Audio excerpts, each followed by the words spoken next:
Hello, everybody, and welcome back to Flights of Fandom for Back Alley Charmers, a Dishonored flight that I am happy to be GMing once again.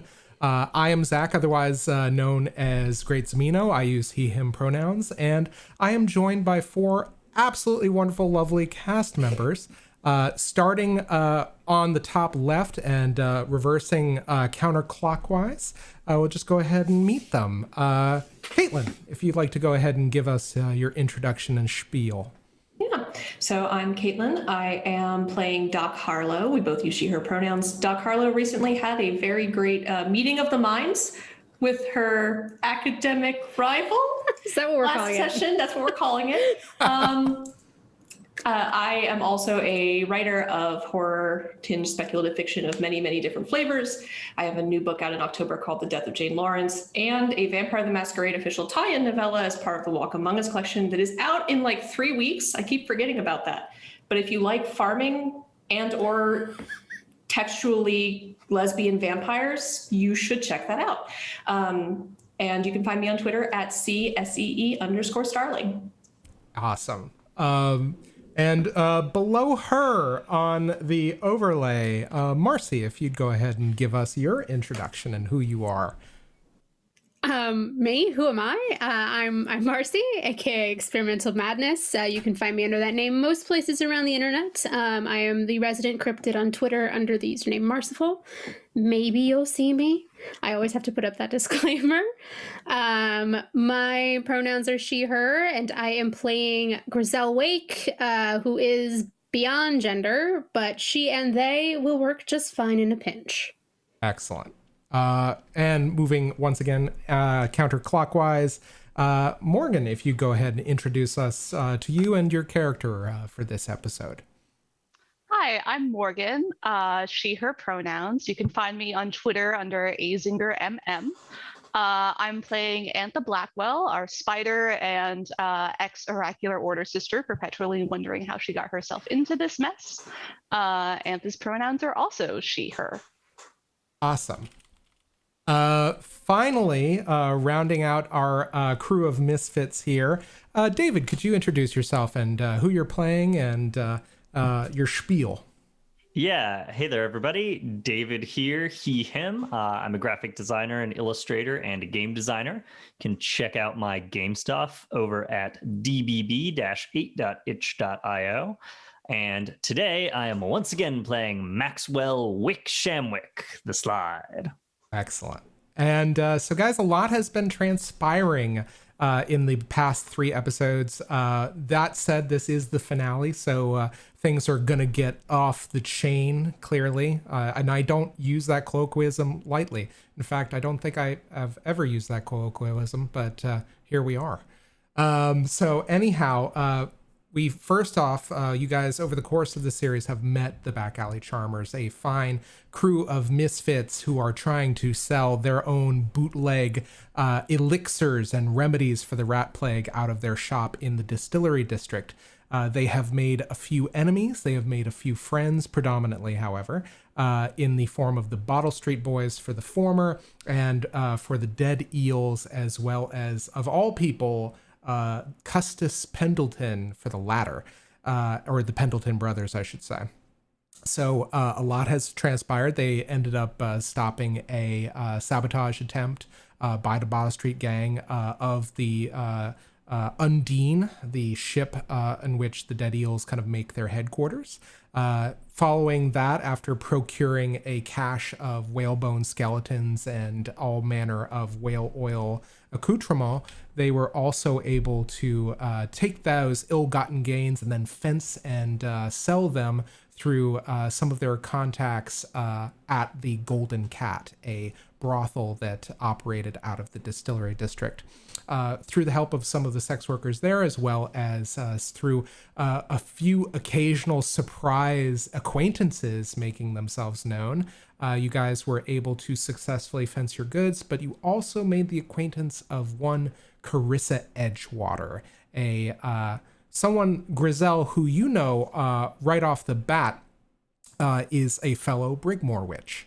and she has extended an invitation to the entire crew to sup with her at the Brigborn Manor during the upcoming Fugue Feast, which is days and now probably, with our time jump, hours away. And while all of this has been going on, our dear Wick has a bit of a secret of his own, being the first person to take an outsider's bargain in our little minified version of Blades in the Dark. You were also the first person to be graced with the outsider's mark, which has given you a strange gift in the form of being able to hear or perhaps communicate with rats of every shape and size and kind, of which there is no shortage in Dunwall for the time being. What will become of that relationship and those powers, we will find out shortly. But before we can continue, let me go ahead and just start off some music.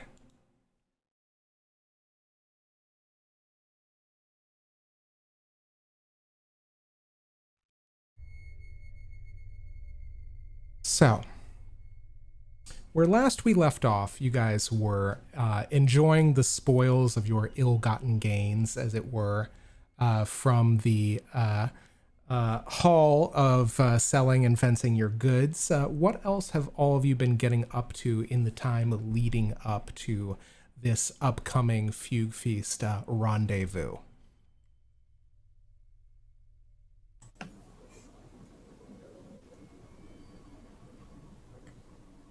Well, what kind of a time jump are we talking about here? I think Has it been? Is it the next day? Has it been a couple of days, weeks? How long? I think that this is. I'm trying to remember. I believe we were in the month before the month of clans when last we checked. So it is now the end of the month of clans, essentially bringing us very much within days of the traditional Fugue Feast, where the High Overseer declares a merriment and kind of jubilation of all kinds as people are given essentially a pass to transgress against the seven strictures however they will.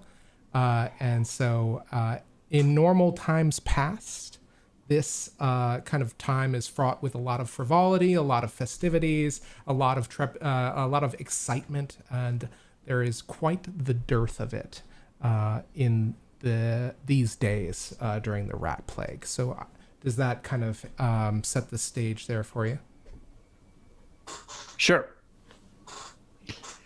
So what the heck has Wick been up to? This is a good question.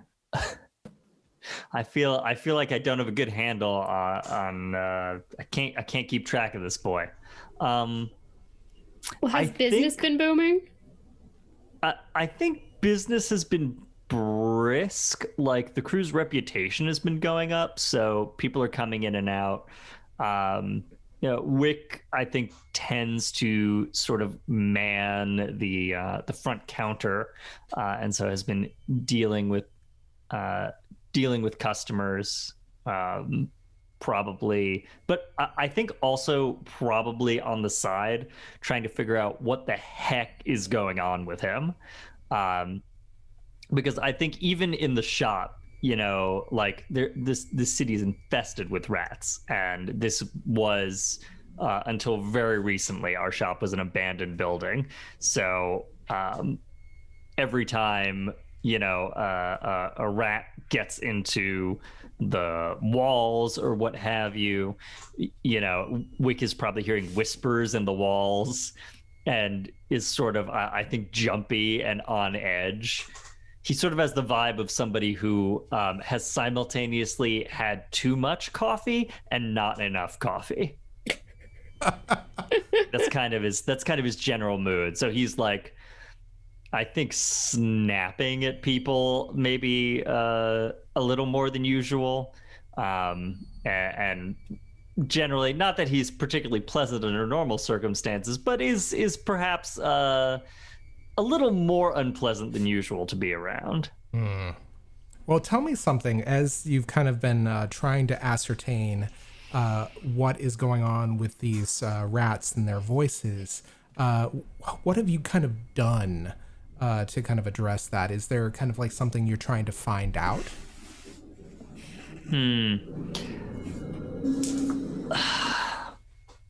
I'm not sure. Wick just wants it to go away. Honestly, I think he would start talking. He's already spoken to Antha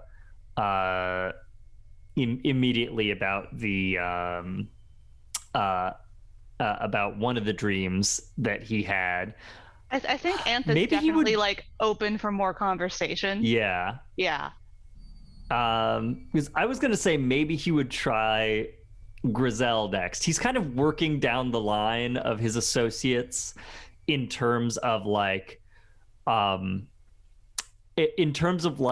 how terrible the things that they will do to him if they discover that something is severely off about him.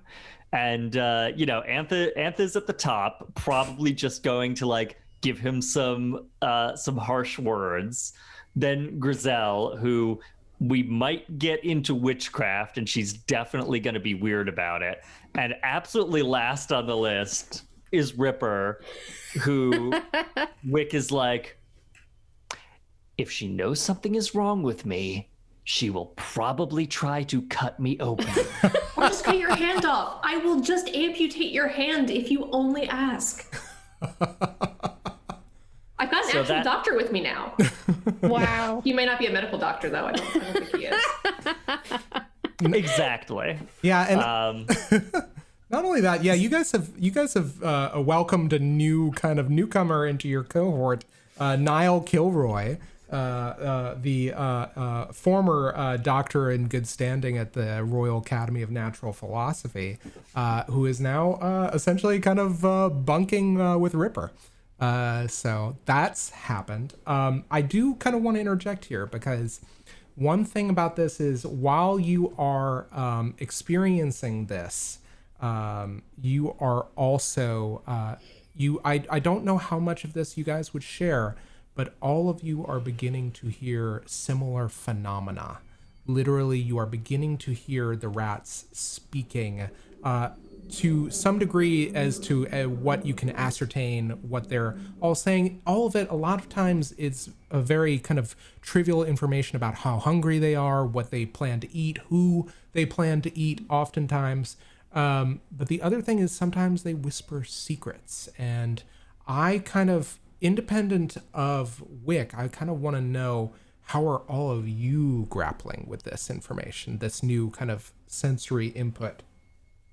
Oh, Grissell's having a wonderful time. She has so many tiny friends now. I 100% think that you have all seen Grissell frequently chatting with a bunch of rats, like outside in the alley behind our shop, or sometimes even inside the shop. There's maybe one that follows her around now, like in her workshop, that she just yammers to about whatever it is that she's working on. Have you loves the rats. Have you given this rat a name? I need to know for posterity. Big Fluffy. Big Fluffy it is, guys. It's the first thing that came to mind. Down. Big Fluffy. Can Dr. Kilroy hear them, or is it just Ripper? It's just you guys, as far as you can tell. So there probably was a brief uptick in rat vivisection going on in Ripper's workshop until she figured out that Kilroy couldn't hear what she was hearing, and she couldn't figure out a good explanation as to why they were doing this then. And she has enough self-preservation that she's not about to tell him that she's hearing voices. Good call. So that's probably why Big Fluffy's still alive. Yeah. But she is like, she's taking notes, and she's not 100%. She's like, okay, well, it seems like everyone else, like Grissell can at least hear this. So maybe I'm not going crazy, or maybe we're both going crazy, or maybe I've caught the crazy. She's not sure what's going on, but she is keeping that part of her experience private. I'm sure she's discussing other things with Niall. Excellent. Antha definitely hates this. Antha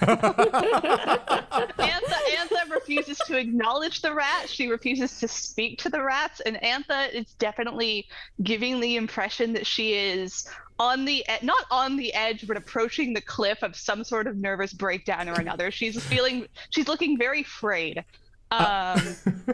She's not a fan. I think the best part about this is may I take a little bit of artistic license and say that Big Fluffy is a Pandyssian bull rat? I was about to say, can he be a Pandyssian because like Big Fluffy? Yeah, big He's a chonky boy. Does he know how to give high fives? A He's real a chungus. honker-chonker. Yeah. I had Pet Rat for a while and we taught him how to high five. So I feel like Big Fluffy might be able to give high fives. And Yeah. Antha has best thing I've refused to ever heard. acknowledge him. Yeah, and I think Yeah. I think sometimes Antha, you'll kind of walk into wherever Grissell has left Big Fluffy to kind of feast, and you just kind of hear, "Oi, what's up?" Nice day, isn't it? Well, anyway, I'm gonna go find some entrails in the alley. Let me know if you need anything. And I think it's these kind of like, I think your nerves are beginning to fray. just a bit, yeah. That's like the infant in PT. Yeah, and I think there are these. I will say, is there any kind of like, I think Grissell, you have this kind of command of this information that's probably a little bit disconcerting to other folks, especially someone like Wick. Does anybody kind of like, I don't know, like how do you guys interact on this? Is there anything that happens as a result of this information kind of cropping up? I mean, like, I think I do want to specifically have the scene of Wick talking to Grissell about this. And now that we've established that everybody is hearing the rats and Grissell is very public about talking back to the rats, I think Wick is going to try to like kind of corner is the wrong word because I don't think there's any scenario where Wick could corner Grissell. It's rather the opposite, I do believe. Yes, very much so. But I think I would like to maybe we're like locking up for the evening, locking up the actual storefront for the evening. And Wick has done the thing, put the shutters down, and turns around and hears Grissell elsewhere in the building, kind of talking in a way that he knows. Oh no, she's talking to those rats again. Oh, definitely walking around in the back like, I've got snacks. Who wants snacks? And she's like walking out the door with like a little pack of jerky or something. Yeah. Just like brined hagfish and like a bunch of jellied eels, like all like in her hands. You just hear from some place right in front of you. Oi, this guy right here. This guy wants snacks. But you have to share, Big Fluffy. Oh, I don't like sharing. But they're all much smaller than you. So like she's opening up the jar and putting it down and like there's enough for everybody. I'm gonna get smaller if I start sharing, and then you won't be able to call me Big Fluffy no more. I want to mush his little face. I'm just thinking of a big fancy rat now. Yeah, I think you do that, and there's just like a little bit, and then I think just it scurries off, and I think right at that moment is probably. That's when Wick like pokes his head into the back room where you've been gathering up all this stuff and putting it out for Big Fluffy and company. Mm-hmm. Grissell. Yeah? Just a random sort of a question for you. Who are you talking to in here? She sidesteps and you can see the rats behind her and she just makes a gesture. Right. The giant swarm of rats. Uh-huh. You're having a little chat with them? Yes, it seems that they like talking to me now. I'm not quite sure what confluence of events or the spheres have caused this to happen, but I'm not complaining about it. I find it rather charming. Yes, I know. You've been very forward about it. Everybody knows that you're talking to the rats. It's a little weird. I don't understand the problem. Right, of course. Now, let's just get a little nuts with this one, just out of random curiosity. And Wick kind of steeples his fingers, and you can see that he is still wearing the black leather gloves. I was going to ask. Which he has not taken off since he woke up with the outsider's mark on his hand. Now, Grissell, are the rats talking back to you, or is this sort of a one-sided kind of a situation? Oh, of course they're talking back. They have a lot to say. They see things in this city that not many other people do. Yes, right. And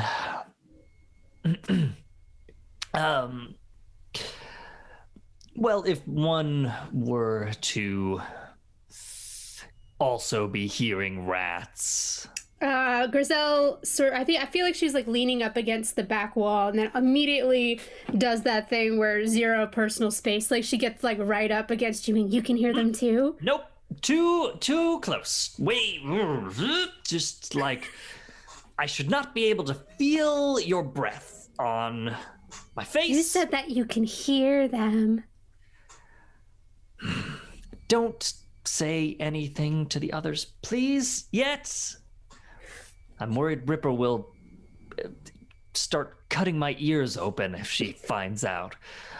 I think I've been hearing voices, and they seem to occur when the rats are around. And then you started talking to the rats, and I could hear both sides of the conversation, which was very unpleasant for me.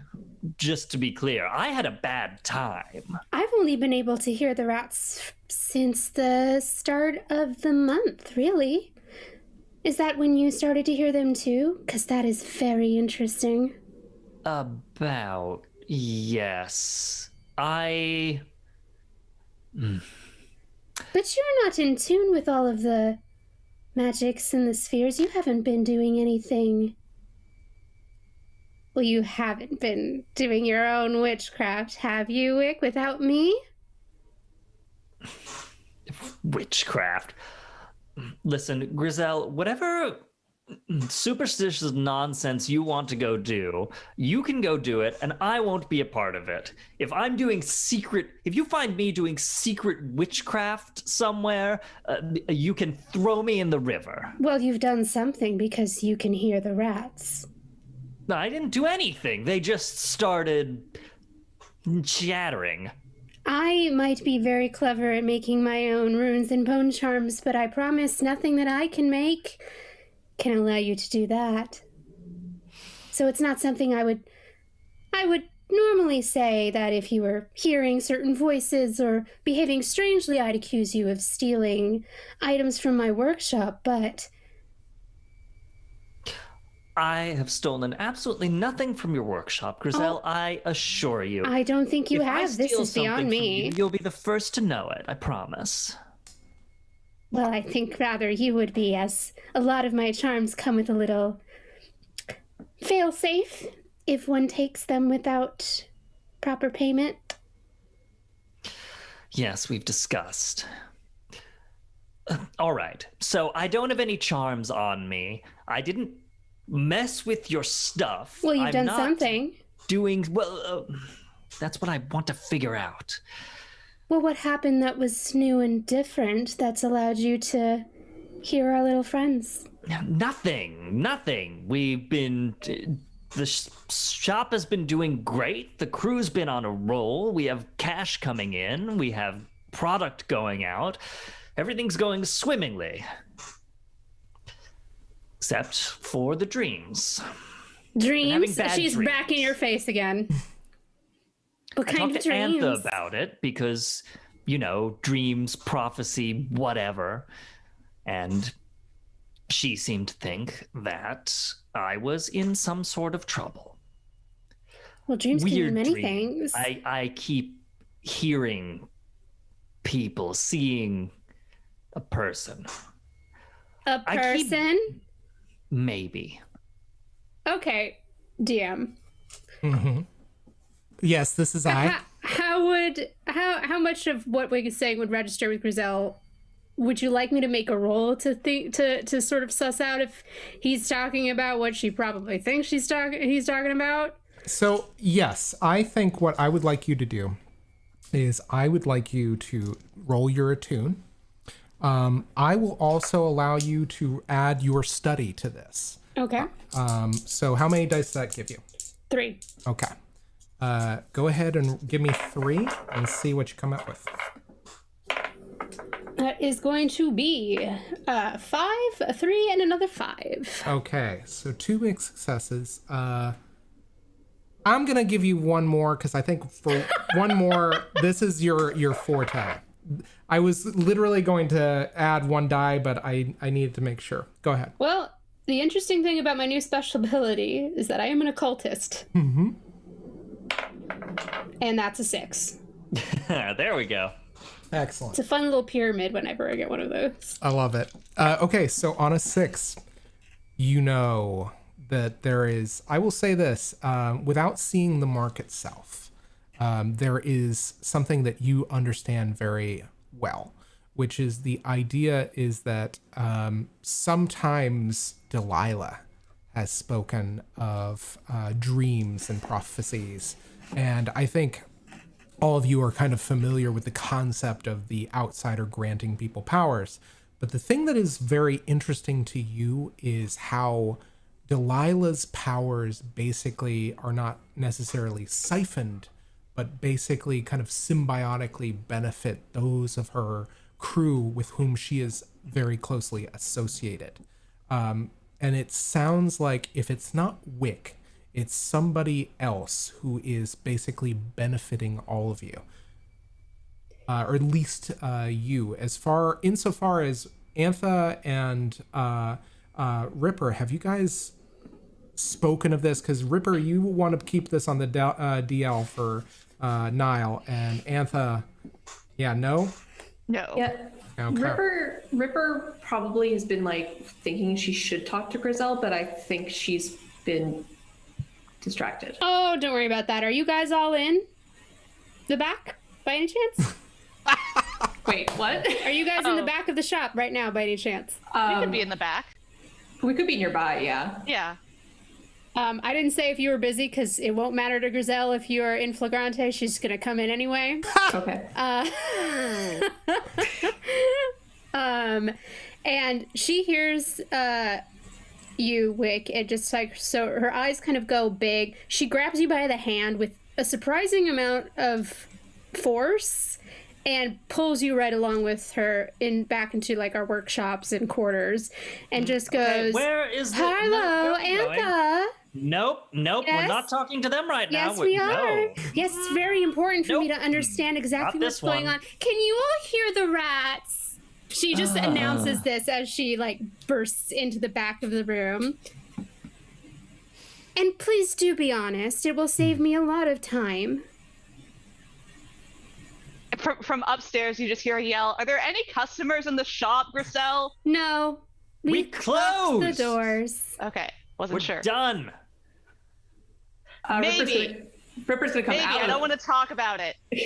Is that a Ripper's gonna No, yes? I don't either, but Yes. apparently that's what we're doing. Yes. So I just rolled a 6 on that fortune roll. And there's just probably the same old woman from the first episode that you guys were selling, as I think probably one of you has flipped the sign to closed while she's still in there. And she just looks and says, "I'm going to leave now." And just goes out the front door. Yeah, now you are alone. Okay. Ripper's gonna leave whatever room she's in without Niall. Possibly he is tied to something. if I'm lucky, he's wearing earplugs. And she will say in a much quieter, like a normal voice, yes. So it's not just me? No, I do believe it's He's not. everybody. He's not hearing it. I rolled for him. He didn't. Okay, good. Like, Grissell, like, looks very animated and excited. She releases your hand, Wick, and just turns to face all of you. So Wick is saying that he's been having some very unusual dreams lately. I haven't had any unusual dreams myself. Well, not unusual. Yes, and that was private and personal information, so thanks. Well, we're all friends here, Wick. I think we all deserve to know what's going on. Has anyone else been having strange or unusual dreams with a presence they can't properly identify? Not me. Antha at this point has just like clattered down the stairs and she's just watching all this, and I think she mutters something like, "Oh my god, they're finally getting it." She looks over at Wick and is just, "You've seen the outsider." Yes, I had a dream about the outsider. Fine. Did he? Maybe more than one. Did he give you anything? Because I find it interesting that you start having dreams about the outsider and suddenly we're all hearing rats. Now that's the kind of thing that I would expect, and have heard some stories about, that he can grant certain powers. I've seen it firsthand. Well, interesting is not the term that I would use, but yes. This is so exciting! I thought all of my powers were coming directly from... Well, that doesn't matter right now. She like quickly goes over to like her accoutrement of all of her stuff. Is like pulling out some runes and bone charms and like tosses them to you, Wick. Can you hear them?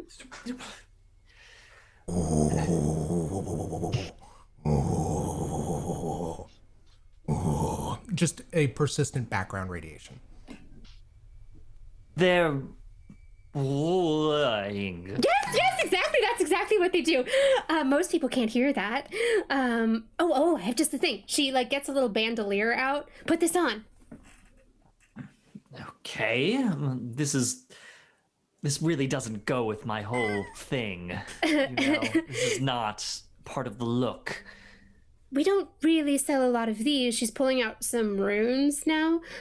For most people, it would just cause, well, some very unsavory things to happen to their bodies and their minds. But, so the rumor goes anyway, those that have been touched by the outsider can find themselves doing some unusual things with more of these. I think you should take some of mine. And like she pushes some of the runes over to you. And what? Because the more power that you have, the more power that the rest of us have. We're all connected to the outsider through you.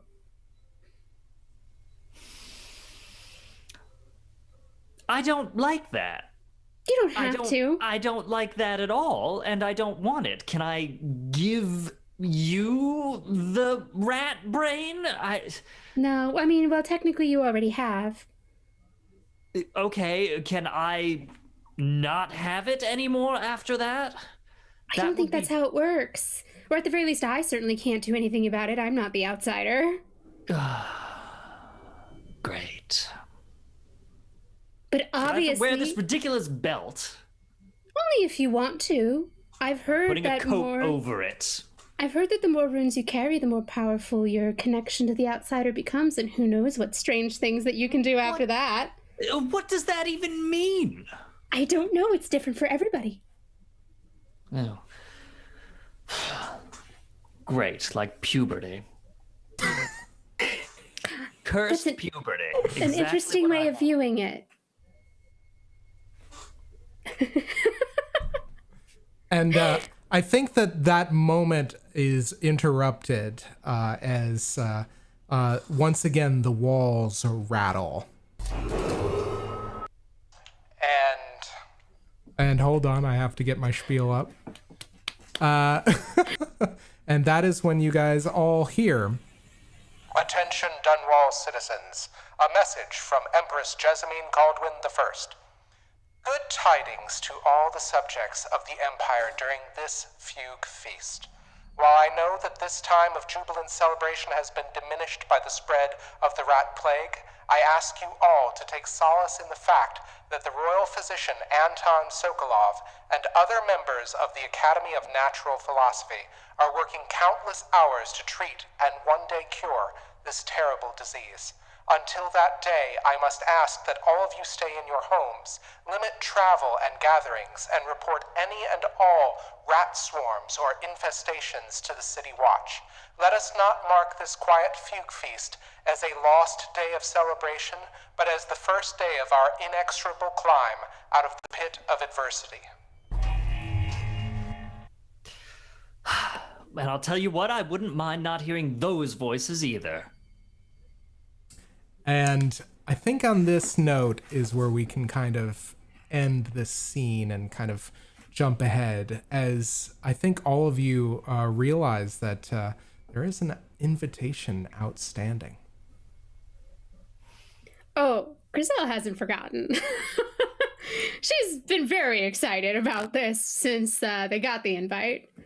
Antha has also definitely not forgotten, and she's feeling several kinds of way about it. Oh yeah? And I was gonna say, what is Antha feeling about this rendezvous, as it were? Curious is the top note, and she feels weird that she's not more freaked out about it. But she's really interested to actually get to meet some not just Grissell, but some actual witches. Actual? I said not just Grissell. This is never something I would say to your face. And what about Ripper? What are you what's kind of on your mind as you are leading up to this fugue feast? Well, I've made a really neat mask. Oh yeah, guys, we need to go over y'all's masks, but let's start with Ripper. What are you rocking? A really anatomically correct bat face. Like a bat head, like a full 360-degree bat head with a really cute little wrinkly leaf-shaped nose. It's pretty great. Excellent. Yeah, are you all of you guys preparing masks, or is it just Ripper at this point? What are you guys doing? Oh, it's 100% all of us, I think. Oh. Grissell prepares nothing and only says that when they approach Brigmore Manor, they will be in costume. Okay. Antha, oh yeah. So Antha has an owl mask, that it's a silver owl mask, and I'm not saying that there's something reminiscent about an overseer mask. You couldn't accuse her of that, but just a smidge. I think it's got the kind of like definitely has that sharp, almost angular quality to it, but there's just probably more angles and kind of like juts to it in line with the kind of sloping, like overwhelming brow, the large eyes sweeping into the thin, narrow beak. But it is very much still that texture, that kind of almost angular, blocky texture, but in the in that shape and arrangement of an owl. That is absolutely right. Excellent. And Wick, what are you wearing for the occasion? Well, Wick is very excited that we're finally doing something good, like going to a party. And I think Wick has a sort of a very like sleek wolf mask, with this very sort of like swoop of a nose. I don't think it has a mouth. It's sort of it's this sort of like clean minimalist kind of a wolf's mask with very with the snout sort of sweeping up into these arched eyes, arched brows over the eyes. Excellent. Love it. And yeah, so I think all of you guys are getting to ready to kind of undertake this next score, as it were, basically kind of And my kind of question for you guys is actually there's something we need to ascertain about the wider world as well. Most likely, most important thing is just how much chaos has elapsed since your previous operation. Now, normally we kind of have a means of determining chaos, which in this case, for our previous score, I have to ask, did anyone lose their life as a result of our actions? If yes, mark 1. Amazingly, no. Excellent. Were we detected by rivals or innocent bystanders? If yes, mark 1. I think that 100%. Yeah. Did any action we take worsen the rat plague? No. No. No. If applicable, did we take the most straightforward or obvious approach to our score? I will say resoundingly, speaking on my own behalf, no. But how did you guys feel about that? No. No. Not in the least. Okay. However, so that's only 1 point, and you guys are at 3. However, you guys did get some chaos from your outsider's bargain. Oh, boysy. So this kind of basically, I'm going to say that that was 2 points of chaos rather than like just 1 or anything, because you have intentionally embraced the chaos for this outsider's bargain.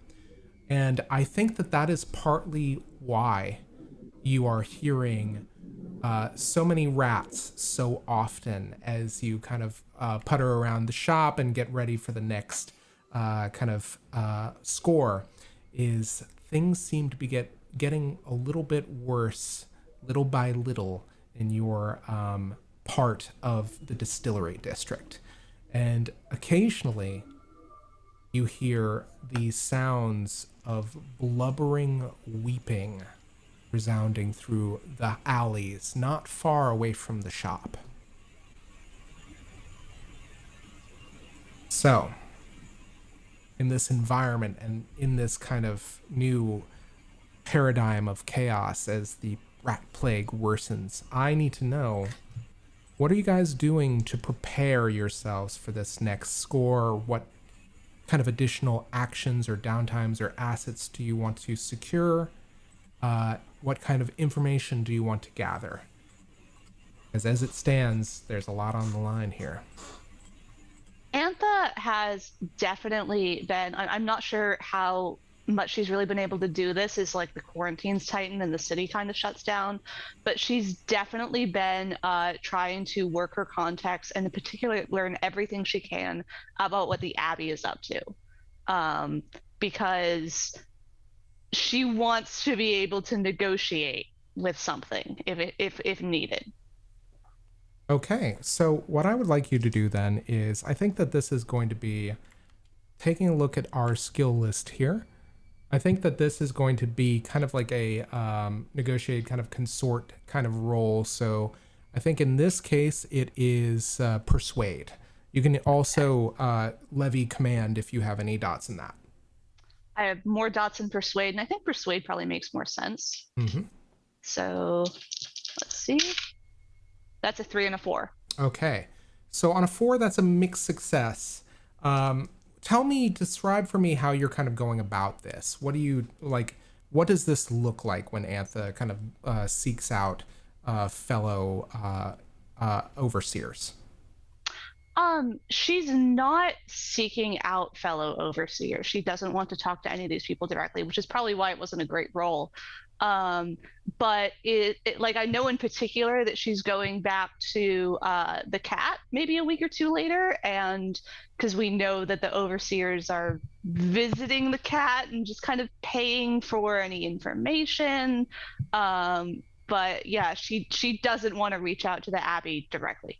Okay. And what are you trying to find out? The broad answer is anything, but mostly what is the Abbey doing about witchcraft lately? What are they doing about witchcraft, and also what are they doing about that thing that Hume might be investigating? No reason. So I will tell you this. I think on a mixed success, you do not get necessarily what Hume is investigating. But what you do find out is essentially that they have sent some people to the outskirts of the city, kind of casting a wide net and spreading out representatives to investigate leads, one of which probably might have found their way to some of the Muchhaven district. Cool. Awesome. Who else has any gathering information or additional steps they want to take? Ripper's still working on that River Crust augmented elixir. Excellent. And at the end of last episode, she actually leveled up a bit, so she took Analyst, which gives her two ticks on a clock that she's working on. So she's definitely putting all of her effort into working alongside Dr. Kilroy into perfecting this skin hardening. Excellent. Yeah, and I think that Potion. your clock was at 6 or 7, I believe, right? Out of 8? I had it at 3, but that might not be with because I think you said that we got some ticks just from Kilroy joining the team. Yeah. I didn't know how many that was. Yeah, absolutely. I think that, why don't you give me, I think that I'm going to say with the addition of this cohort that you do finish the potion, kind of like or the formula. Now, what I would like you to do is, because you've expressed an interest in kind of making this available to your companions. Yes. I would like you to roll your Tinker, and I would like you to add a die for Dr. Kilroy's assistance. And the number of successes you get is how many additional doses you get. Okay. If I roll decently for once in this game. We'll see. I got 1 6 and a 3 and a 4. Okay. So you are going to take one additional dose that you can give to one of your companions. I feel like that's fair.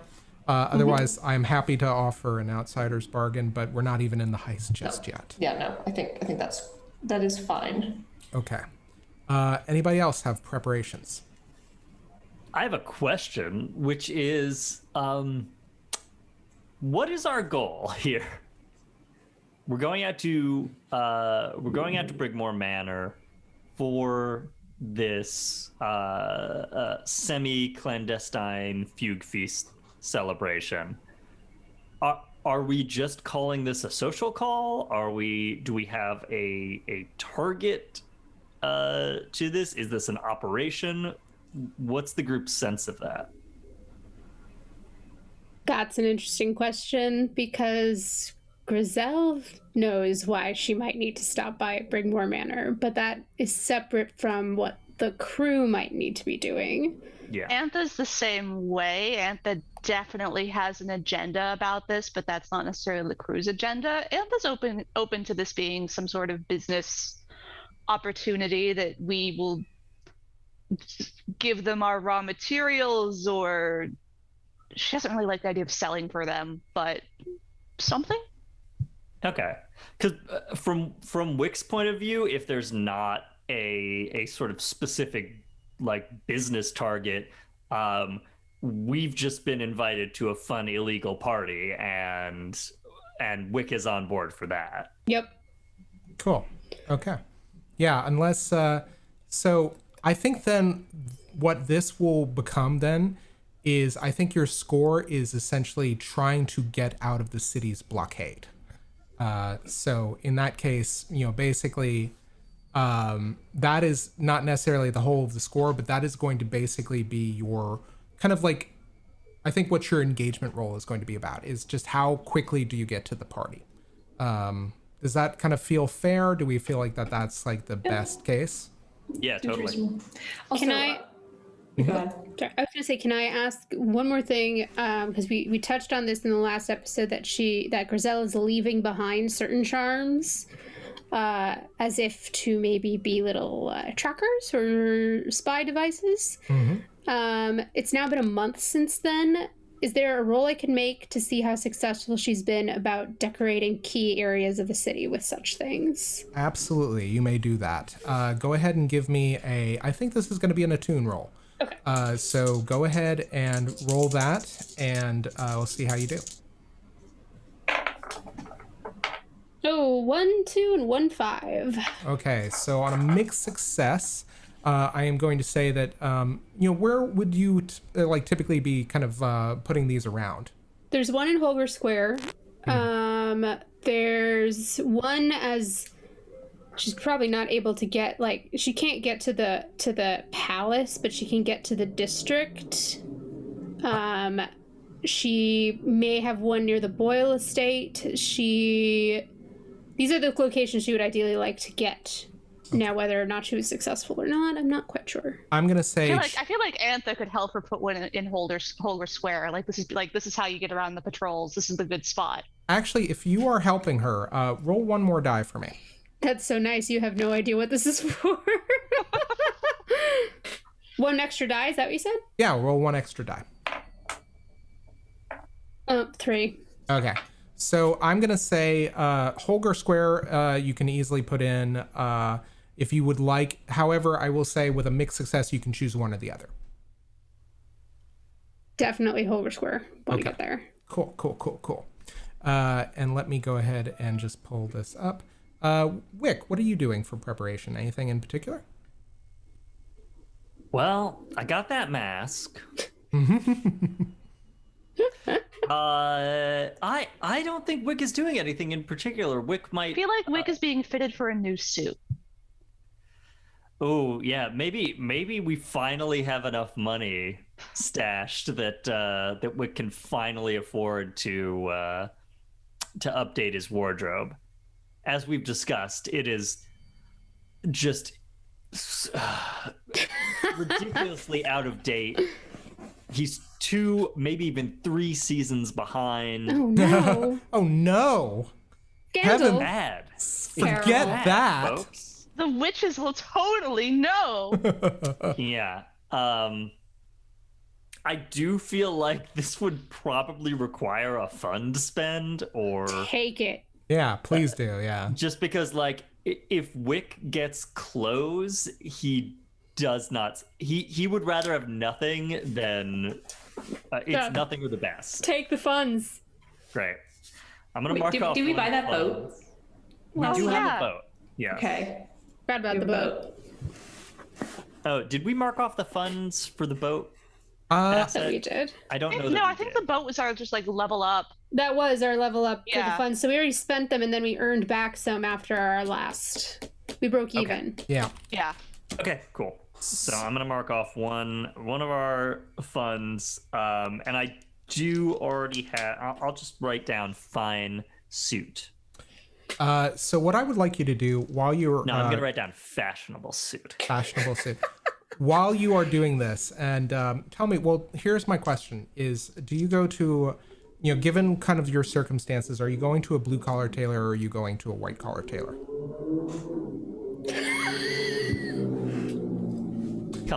Come on. Yeah, I think. Insult. Well, here's what I will ask you to do, because this is Draper's Row. Yeah. I would like you to make me a fortune roll, and I think you can use either attune, study, anything of kind of like situational awareness. Okay. I will go with study because I have a couple of dots in that. Cool. So I'm gonna roll 2 on study. 6. I think that as you are kind of making your way away from the tailor, there are probably a few side alleys as you're walking by, and when Grissell taught you to look for it, that's when you hear That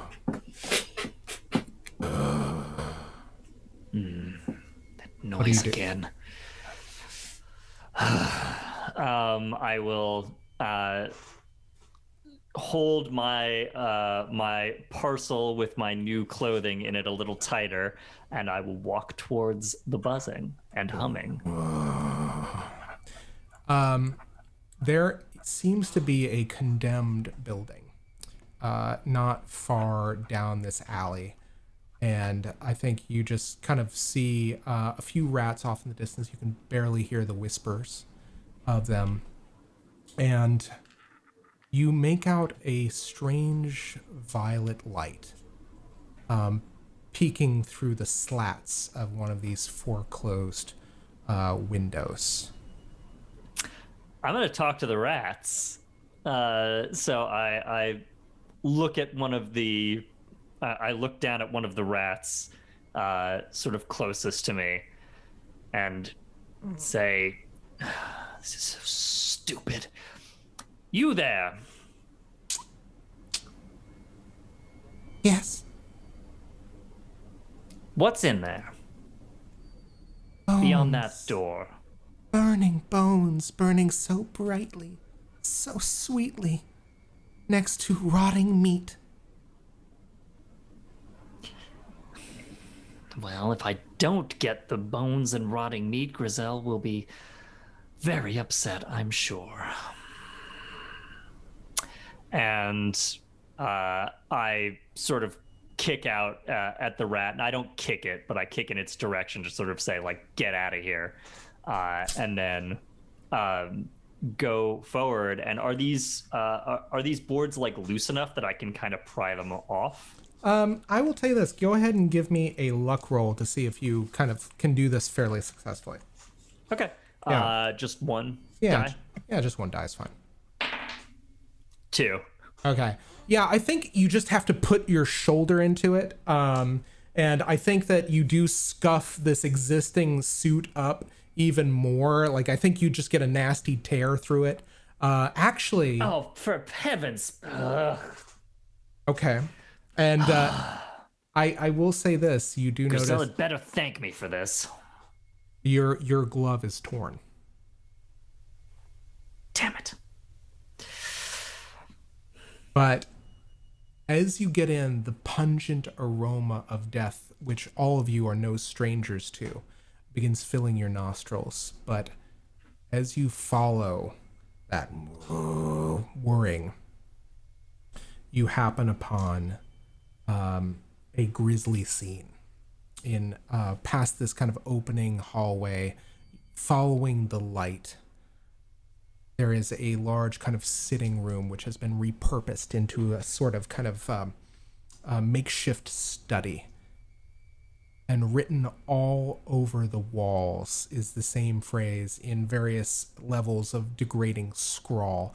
Outsider, help me, help me. Outsider, help me, please. By your black eyes, help me. And in the center of the room, spiraling up into these crossed boards, is a makeshift altar on which sit 2 whirring bones, whalebone that have been carved with the runes that you know are part and parcel of the things that Grissell makes for the shop. But these are different. They have a certain quality to them. What do you do? Okay, well, this is gross. And I walk up, sort of looking around in case, this is, I assume, a fairly, with the exception of the violet light, a fairly darkened room, in case there's somebody like huddled in a corner or something ready to jump out at me. I will walk up. As you walk up, you see that the source of the smell, presumably the owner of the house, dead of the plague, not far away from the altar. Ugh. And I take out a handkerchief and sort of, place it over my nose and mouth, and kind of reach and grab the bone charms, I assume, or runes. Runes. The shrine in front of you explodes into a shower of splintering wood.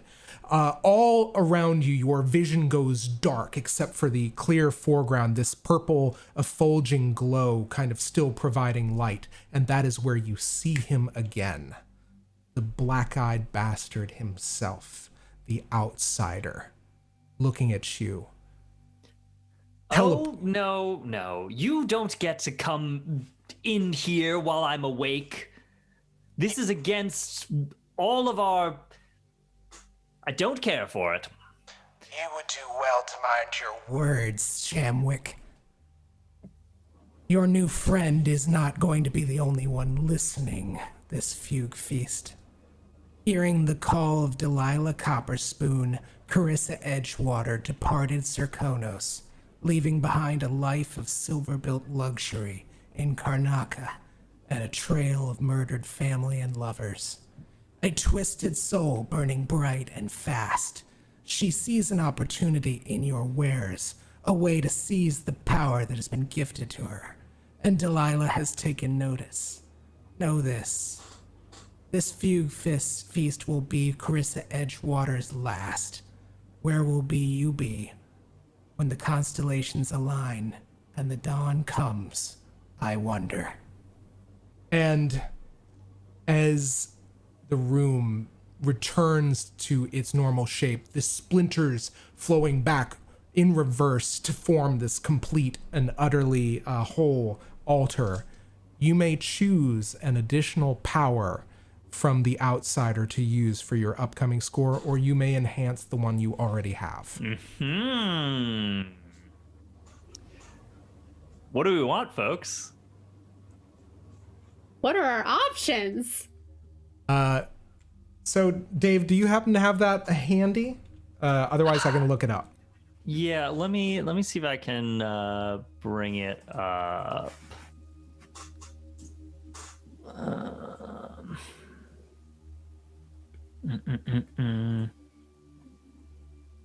Might be better if you do it, though. Yeah, I believe that's in the Discord. Let me see.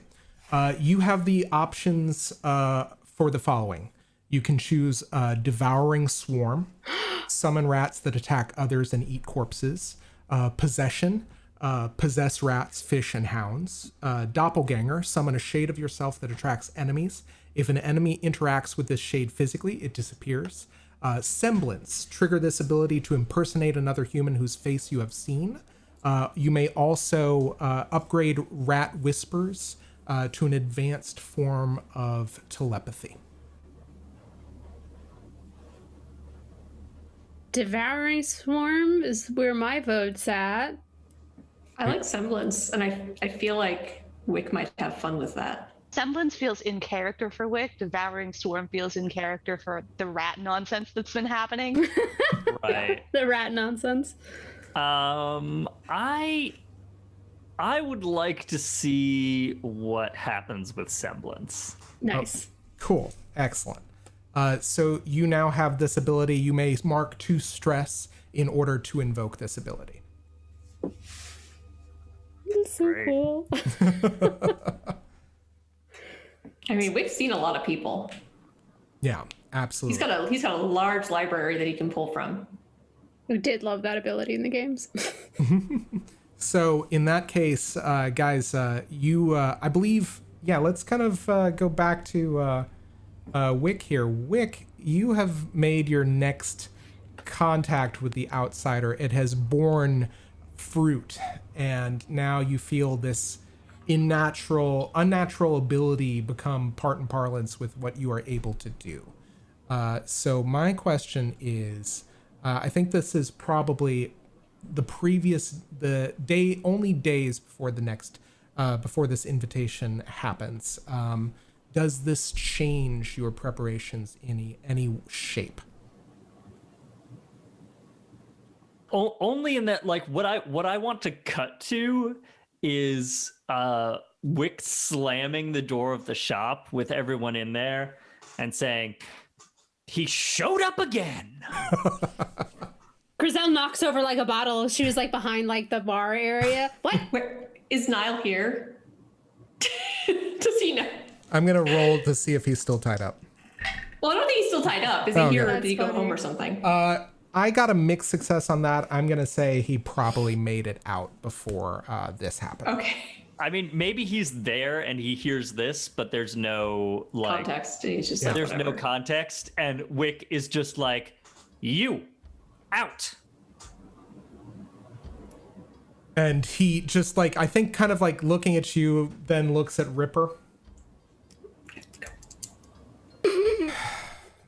Thank you. And just you hear the close of the door and the ring of y'all's bell. As soon as the door is closed, Antha is there, and she's just like, okay, so what do you say? What do you say? All right. I found some fun toys for us. Grissell pops They're up not from like toys. literally behind you. Again, no sense of personal space, and is just. Okay, I was going to. You don't have to. I was going to hand them to you. You don't have to come up behind me like some sort of. Take them. Thank you. I found these in an abandoned house, and the second I touched them, who shows up but the outsider? All of you at this point can see the mark on I was his about hand, to ask. completely exposed. And I tore my jacket. It's a good thing I have this new one tailored. Grissell grabs your What's hand. everyone looking at? She grabs your wrist. You didn't tell me there was it was on an extremity. Like, do you want that removed? See, this is exactly the sort of thing that I anticipated would happen, which is the reason I didn't mention any of this in the first. It's just an option. I'm not entirely sure if Then that I will will work. take the option to. So never No, mind. thank We you. could. I would like to find out, but obviously it's his hand for now. Grissell, Yes. Thank you so much for respecting the fact that it is my hand attached to my wrist, and I would like to keep it that way. Grissell, as you make contact with the mark of the outsider, there is a feeling of unease, which is there is a subtle realization inside of you, which is that of your sisters, you are the only one that may now, in essence, have two benefactors or two masters, as it were. And you have the sinking sensation that you are going to need to make a choice.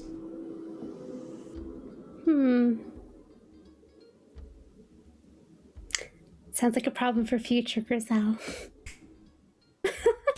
Okay. Right now, she's just enjoying the power. Yeah, absolutely. Yeah, I was going to say, all of you are kind of like seeing this for the first time, but like, Ripper, you're offering to cut off the arm. Just the hand, not the whole arm. He can keep the elbow. I don't. But really, That's fine. But would Ripper stop at the hand? Let's be honest. Yeah, for now. And she would take notes, and then if he hadn't lost the ability, then she'd go up to the elbow. Excellent. Antha. Very clear. Antha, you have seen firsthand now evidence of the mark of the outsider. What's running through your mind?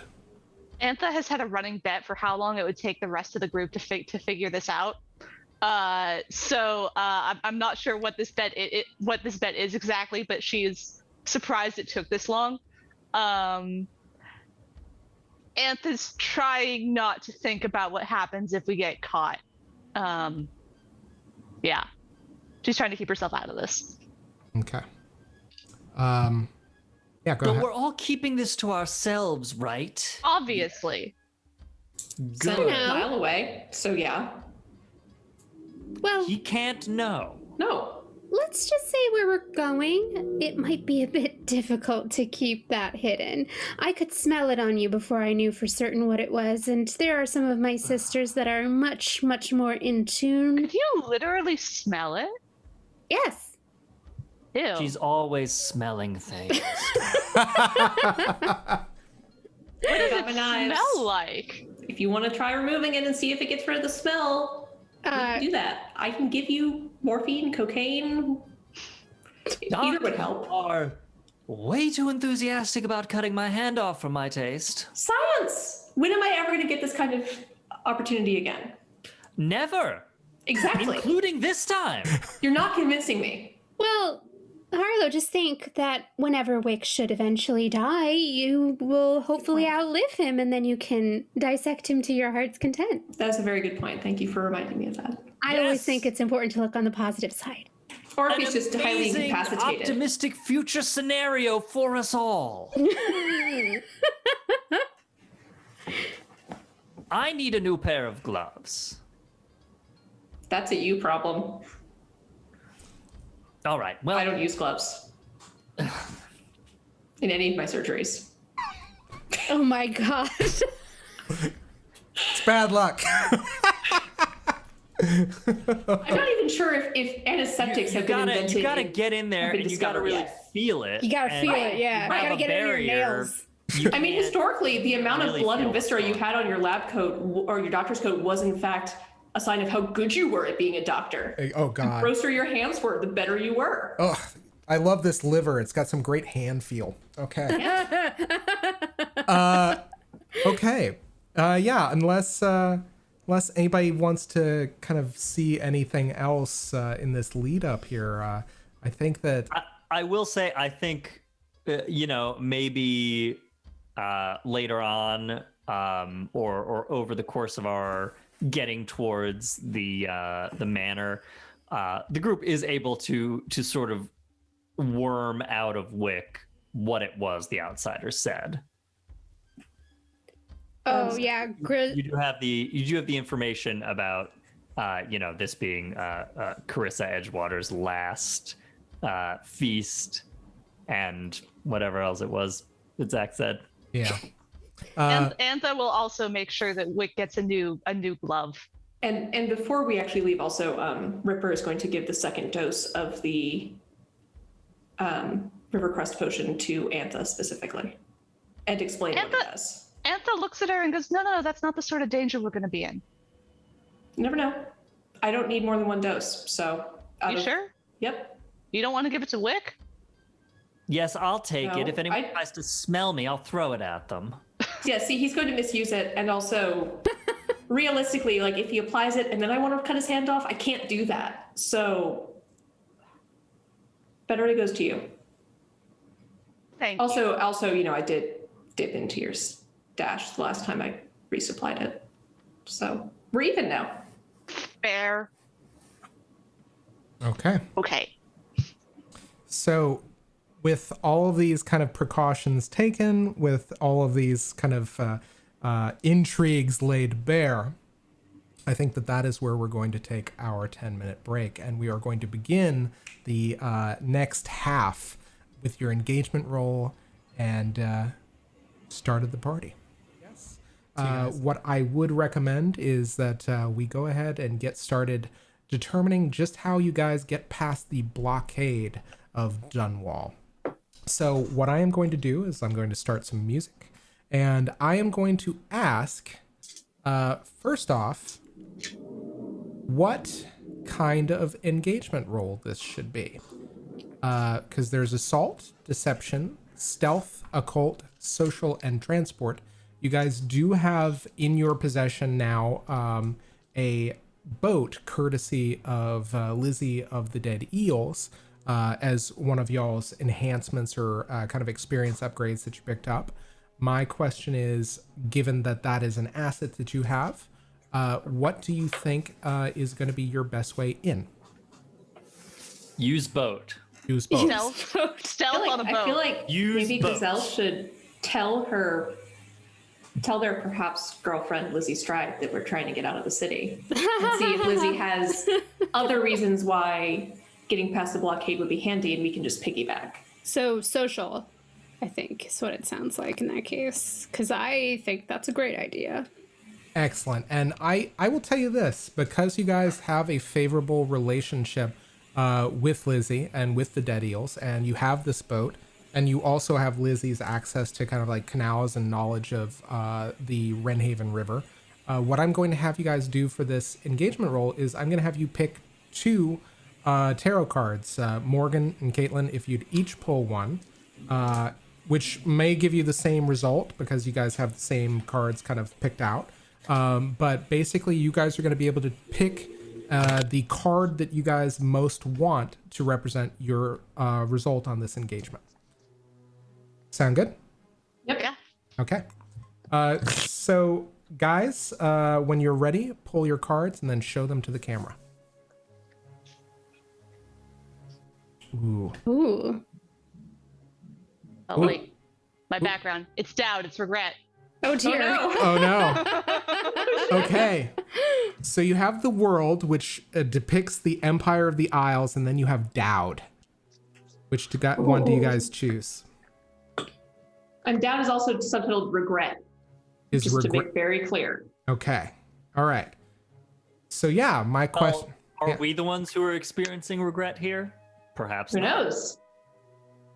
So I will tell you this. Unequivocally, regret would be something of a crucible. I think regardless of whose favor it is, it kind of represents probably a durance of some sort. Whereas I think the world kind of represents worldly knowledge, kind of a circumstance in which you might benefit, less equivocally rather. So my question is, still knowing that, what do you guys choose? I mean, my thing is I don't feel like belaboring getting there is worthwhile. Like I think it'll be more fun for things to go awry once we're at the manor than in getting to the manor. So my inclination is the world, as that's got to be connected to navigability and maps and getting around and space. Yeah, I very much agree. Yeah. Okay. Let's play it straight now and then have everything go tits up. Exactly. So later. Yeah. We'll put both aside in case we do need the deck later. Both of them are now out of play. Excellent. Yeah, tits down for now, or at best, tits sideways. Tip sideways. Oh, okay. Tit sideways it is. I feel like that's just our motto as a crew at this point. Yeah. Back Alley Charmers, tits sideways. Okay. At some point that's going to be a clip, and just want you guys to know that.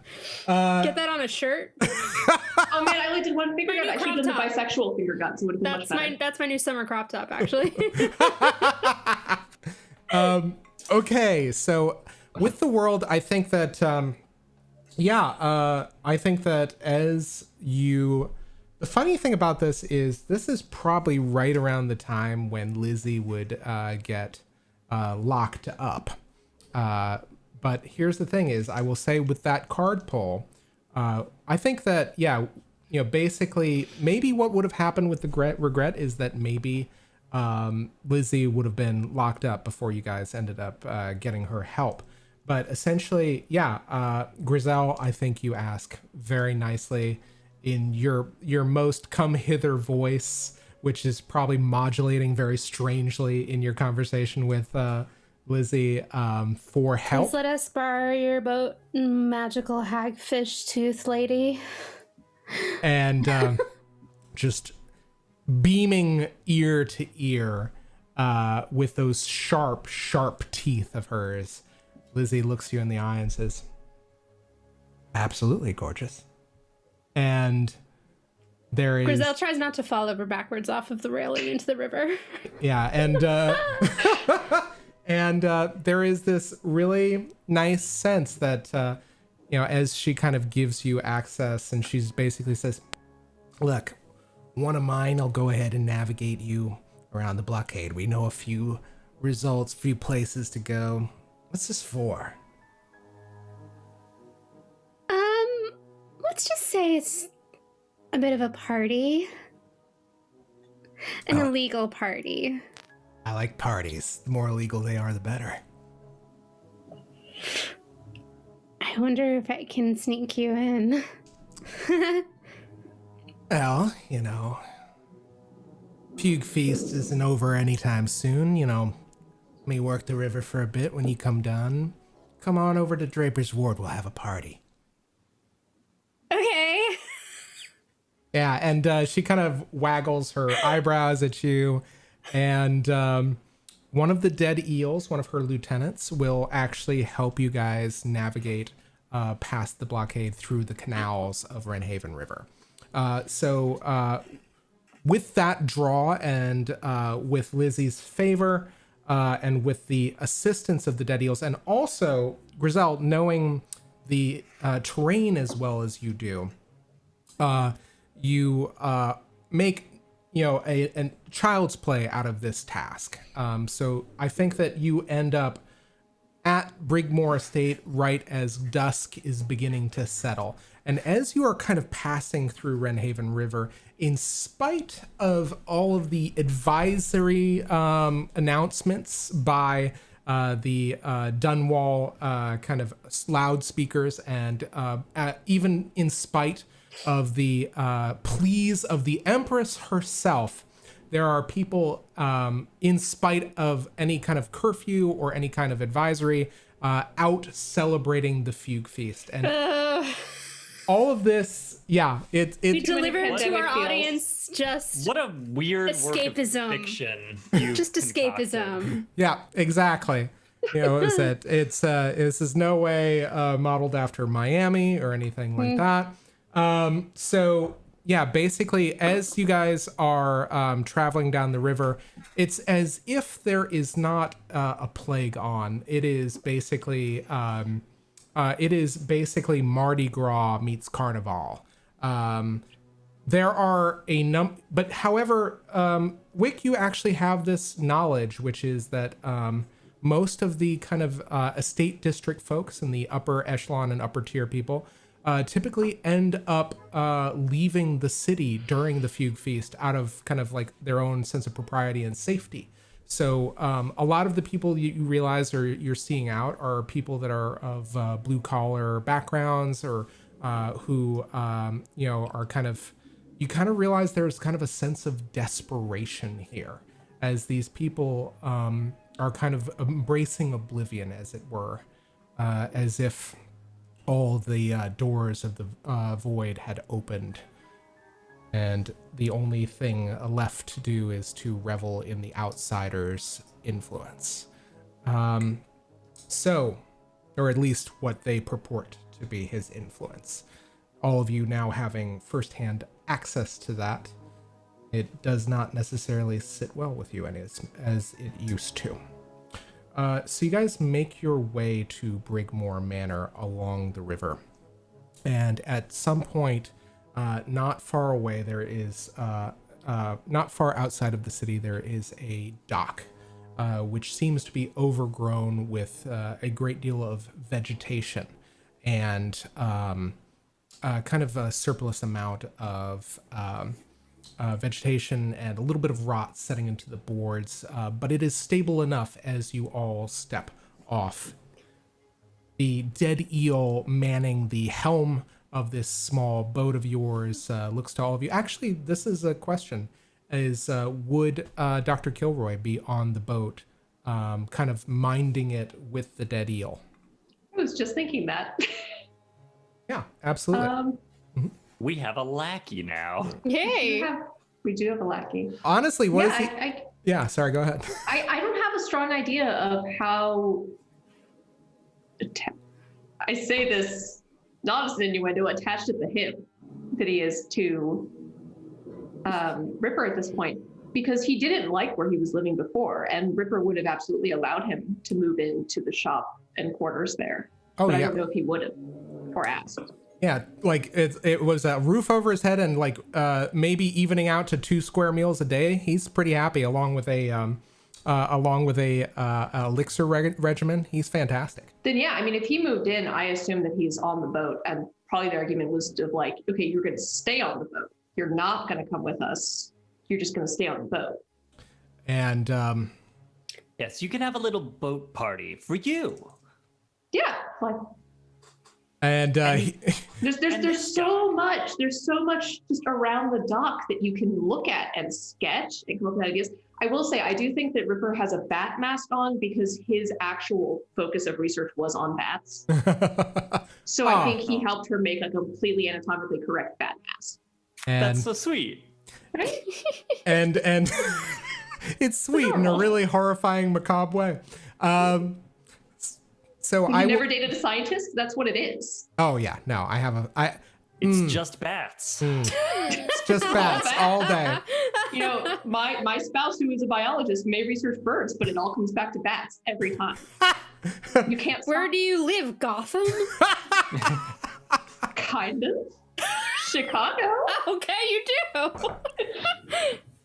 I must choose the form of what terrifies me. There's just a giant flamingo. Is this the wrong time to mention that I imagine that Niall would be played by Cillian Murphy? It's probably the wrong time to mention he'd be played by Cillian Murphy. Damn it, that would change everything. Look, we are going to cover the perfection that is Cillian Murphy at a later date. Right now, there's a heist. There's a heist. Or something equivalent to it. We'll Cillian see. Murphy stays on Now the it's boat. about getting Cillian Murphy. The important thing is he's keeping his perfect lips on the boat. Cillian Murphy is reaching down from Fairy itself to make me roll 3 dice to see if Cillian Murphy is the dead eel. I just rolled. Kilroy? I just rolled a critical. It's Cillian Murphy. Okay. Darn. So Kilroy looks like some other Irish guy. No. What was it? Well, that's my question. Was that for Kilroy or was that for the I dead intended it eel? to be for Kilroy. Oh, Kilroy definitely looks like Cillian Murphy. Now that he's cleaned Just up, broke the whole especially. game wide open. This now makes the last 2 episodes make a lot more sense to everybody. Yeah, the dead eel can be Hosier. We can have a different thing. Yeah. Sort of So, off. How's Antha feeling Staying right on now? the boat. How's Antha feeling about Hosier? Antha doesn't like men. Fair. It's fine. Grissell will be the resident disaster bisexual. Every dead eel. Every dead eel. Every dead eel. I love it. All of them. Just Dead like eel sexuality. everybody's just tuning into Arsonist Lullaby all the time. Okay. So, I think at that point, Kilroy looks at the Hosier dead eel and just says, just hurry back. I don't trust his soulful eyes. One can write the fan fiction of what those 2 get up on the boat. Oh no. Oh no. You have done this to yourself. All right. I'm gonna have a bat mask in place. Yeah, No one can see my emotions. As soon as we're out of sight, they kick the boat into gear. They take it to the forest, and they walk into the forest, and they just lie down until they're dead. And we deserve it. No, they disappear into the Fae. Back to the Fae. I mean, what's the difference is what I'm saying. As the dock grows further and further behind you, you think you hear the just long, mournful bars of "Take Me to Church." Anyhow, So I rails. have to ask, unrelated to Take Me to Church. Grissell, do you have your mask yet? I was going to say, before things got real funny, It is extremely gauche to show up to a masquerade party without a mask. Oh, don't worry about that. The second Grissell steps off the dock onto the overgrown estates that make up Brigmore Manor, you see something fall away from her. Grissell always looks a little grubby. She has, with her messed up short hair, a fine layer of dirt over her and her work clothes. All of that melts away in this void touch stony ash that sort of disappears off of her, almost like somebody else may have put an illusion on her while she was in Dunwall. And you see her pale skin turn to a more grayish form. Her hair remains the same. It's still black. It's still mussy, but the fine layer of dirt sort of disappears, or does it in fact enhance? Her hands are black, but they are in fact still her hands. Up from her legs start growing these dead and wilted vines that are just moving and rotating around her skin. There's a raggedy dress that she is wearing underneath all of this. It must have been red at some point, but now who knows? And it just snakes up all around her until it goes past her face, around her eyes, and all the way back down the other side of her body. And she just stands there in the grass. Satisfied? I should say so.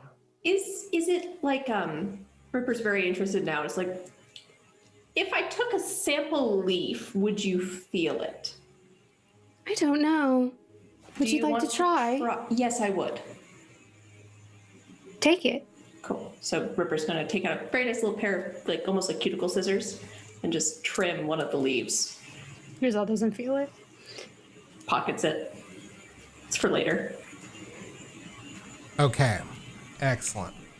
So you have pocketed this kind of form, this leaf of Grissell's true form, as it were, or kind of her heightened form. And you guys begin making your way to the manor. And the manor, Grissell, you would know, is fairly quiet. Mostly because the Fugue Feast is less a time of celebration necessarily for the Brigmore Witches, and more like a time for them to go out and do work and continue, and kind of like, it's almost like taking advantage of the rubes, taking advantage of the people who would be leaving themselves open to suggestion, or open to kind of leaving their homes open to invasion. This is a time of very kind of critical work for a lot of the Brigmore Witches, and Delilah's, specifically her requests. The other side of this is, which kind of, actually, if you would give me no, I don't think this is a luck roll. You would know this. It is odd to you that Carissa has asked to meet in Brigmore Manor during the Fugue Feast, because normally, ostensibly, she should be busy herself. I think that in terms of how smart is Grissell, as my mom would say, they're smart and then they're smart, and I think she falls into the latter category of this. Grissell is just sort of happy to have been recalled back to Brigmore. She's now very fascinated by the outsider's message that Carissa is trying to one-up Delilah, and I honestly think Grissell is still on the clock, as they say, now more than ever. Like, this is not just a social call for her. This is an opportunity to report on many of the things that she was sent out into the wider world to do now that she's back. And also perhaps to stop something before it becomes a problem. Absolutely. And so, and I think she would even relay the stop this before it becomes a problem to the rest of the group, because I mean, Kat's already kind of out of that bag with the outsider's warning.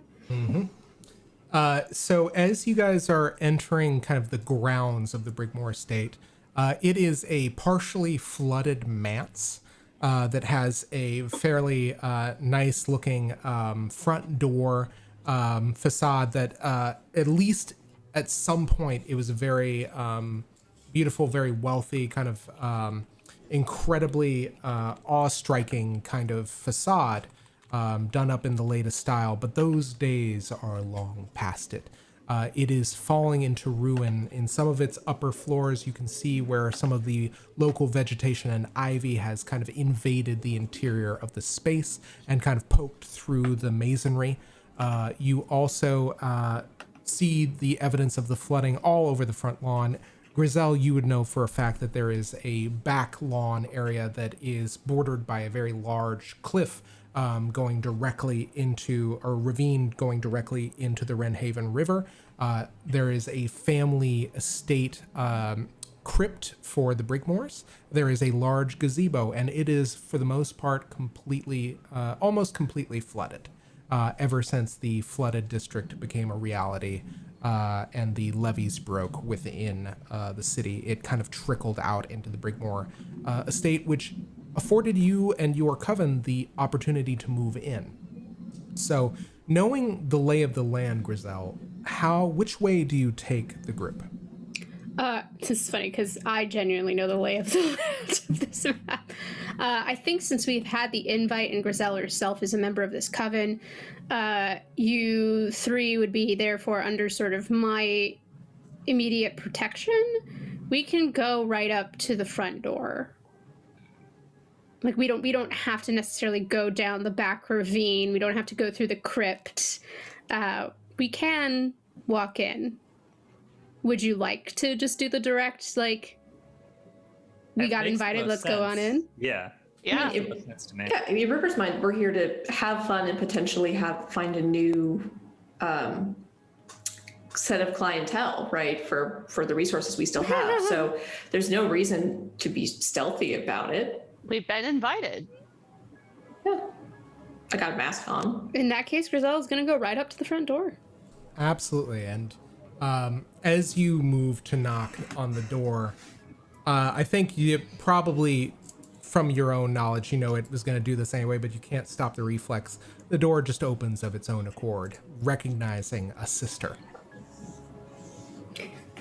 Come on in. Mind if I do? And Grissell takes a step inside and immediately just goes, hello. And I think that the word resounds for a little while. No, that's a little bit too creepy. So, and are all three of us, aside from Grissell, wearing our masks right now? I think so. Yeah. Antha is. Just thinking because, like, you know, if no one so far who isn't us has seen Wick's face, that could be handy. Absolutely. Just gonna flag that. And as you are walking in, the word resounds for a while, and then you hear just vague and the sound of feet, heeled feet or booted feet on hardwood rotting. As you see another sister of yours in their true form, Grissell. And you hear her you hear her say to you, looking at you through these kind of effusing, kind of lacrimal eyes. You hear her say, "Sister, to what do we owe the pleasure, and will your guests be staying long?" Think only for the majority of the feast, dear sister. I was invited back, and I do have much news to report. I figured we might as well make it a social call at the same time. And this sister, who you know as Ovelia, marks your words, nods, and ushers you inside. Carissa is waiting on the second floor. I am looking forward to reconnecting with my dear sister. And is our lady in the manor? Not at this time, no. That catches Grissell by surprise, but she tries to temper that on her face. Is Lady Ashworth here tonight? And I am going to roll something. No, I'm afraid she is not here either. More's the pity. Well, she turns back to the rest of you. Well, we might as well enjoy ourselves while we're here. Ripper has noticed that this is not a very, like, party-themed house. Yeah, it is completely spare. There's no music even. There's no band. There's no appetizers. Yeah. I wouldn't recommend eating anything in this house. And how much did Grissell warn us about what it would be like here? How surprised are we? Do we think we were coming to a house party just that happened to include witches? I don't think That's she what would have. Wick thought. I don't think she would have told you. Like the transformation to Grisell's true form was surprising but interesting and not scary. But now Ripper's starting to get real uneasy because this is not what she thought she was going to. She's very glad Niall is back in the boat hanging out with Hosier. This is uncomfortable. I think once Ovelia is like gone, she's going to turn to the rest of you and just sort of, there's a moment she's like sort of tapping her face, just there's something not right here. Like I feel bad for Wick's trousers. Like they're fancy and now they're like soaked up to the mid calf. I mean, I think he has some high boots. Hopefully they're waterproof, buddy. But yeah, Wick is looking grumpy. So this place is kind of a wreck. Is it? Yeah. Yes, Grissell. Oh, I find it rather charming. I am standing concerned. calf deep in a puddle of brackish water. There is structural decay going on here. Like, is the second floor even safe to walk on? Grissell, No, is of course this the not. welcome that you expected? Well, the manor certainly looks no different than when I left, but it is curious that, well, the individuals that I was hoping to speak with and why I thought I was being asked back and therefore proxy the rest of you are not actually present. I wonder if this has anything to do with that fascinating message that you got, Wick. I would like to suggest that we pick a get the fuck out level. I don't think I understand. At what point we decide that we misunderstood and we should really be going quickly. Right, there's not even one canapé here, and that's my get the fuck out level, so... Yeah, so I think we need to find an average get the fuck out level here and agree on it now. Well, not to suggest that this is like a dangerous situation, but it may be not worth our time. I don't think that's really our choice, is it? And she lowers her voice. I feel as if the outsider is at work here, especially with the message that was passed along to Wick. Carissa shouldn't be hosting guests. That's not her job here. She's just It's also another not a sister like me. responsibility. That is not our whether she can or cannot host parties is not our responsibility. Oh, but it is. You see, if the outsider is speaking through Wick, therefore he is speaking through all of us. Nobody is speaking through me but me. As you guys are walking up the stairs, you notice something very disconcerting, Grissell, which is that there is a statue of Delilah in its customary place, which you are very kind of aware of. And all of you have the disconcerting kind of realization of the, let's say, the liveliness of the statue as it moves slowly but surely from position to position. Grissell, what throws... What? It does what? It moves slowly from... And it's made of stone? Mm-hmm. I don't like that. And the thing that...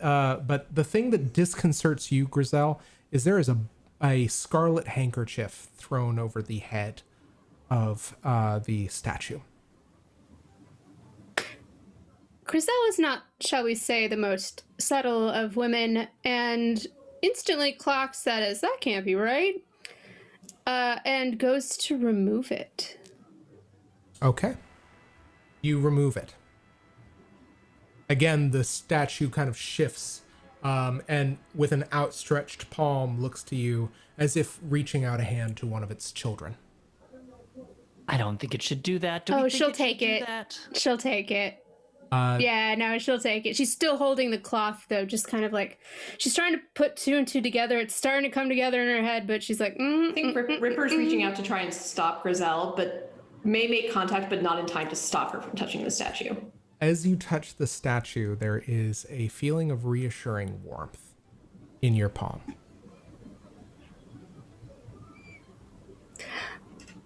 oh dear. I do believe something isn't right here at all. I think my dear sisters have lied to me. Really? Yes, think? I do. And I believe that they should be punished for such a transgression against my lady. I don't know what's been going on here since I've left, but it seems that something nasty has been allowed to fester here. You mean beyond everything else that's festering here? You don't see how beautiful this Right, like place is. that. And Wick just points to like sort of a miscellaneous pile of something organic in the corner. Yeah. I will tell you this, as you point at that, thank you for, as you will it into reality as there, it's a gravehound pile. It's a gravehound skull on top of a pile of bones. Oh, that's nothing. Grissell will take her own gravehound skull and put it down, and then snap her fingers and bring in the outsider. Outsider shows up. Spend the stress as needed. Yep. That's just a gravehound. Yeah, and at which point, Go boy. and it's You go. I directions like you go around on patrol, little outsider. We'll be in touch. I'll call you. At least we have the puppy. okay. And so, yeah, I was gonna say outsider goes to patrol. You guys are, I imagine, are on the second floor landing now. These kind of long vines poking in from the outside garden, making their way into the edifice itself, poking through windows shattered for many years at this point. You are, I ostensibly assume, are making your way towards Carissa's office. Yeah, I think as Grissell's walking, just saying, well, we ought to stop in while we're here, and, well, we're either doing my lady's bidding or the outsider's bidding. It's interesting that they seem to be blurring together. She's just like hop skipping down the hallway. Just like, There is something not just about their countenance that is distressing all of you. This is probably the first time that Grissell has had a less than lackadaisical kind of manner about them. Do any of you guys take any additional action as you move to this rendezvous? I'm going to say that, so do I know how long that potion I made works for? Is it like a couple minutes? Is it like an hour or two?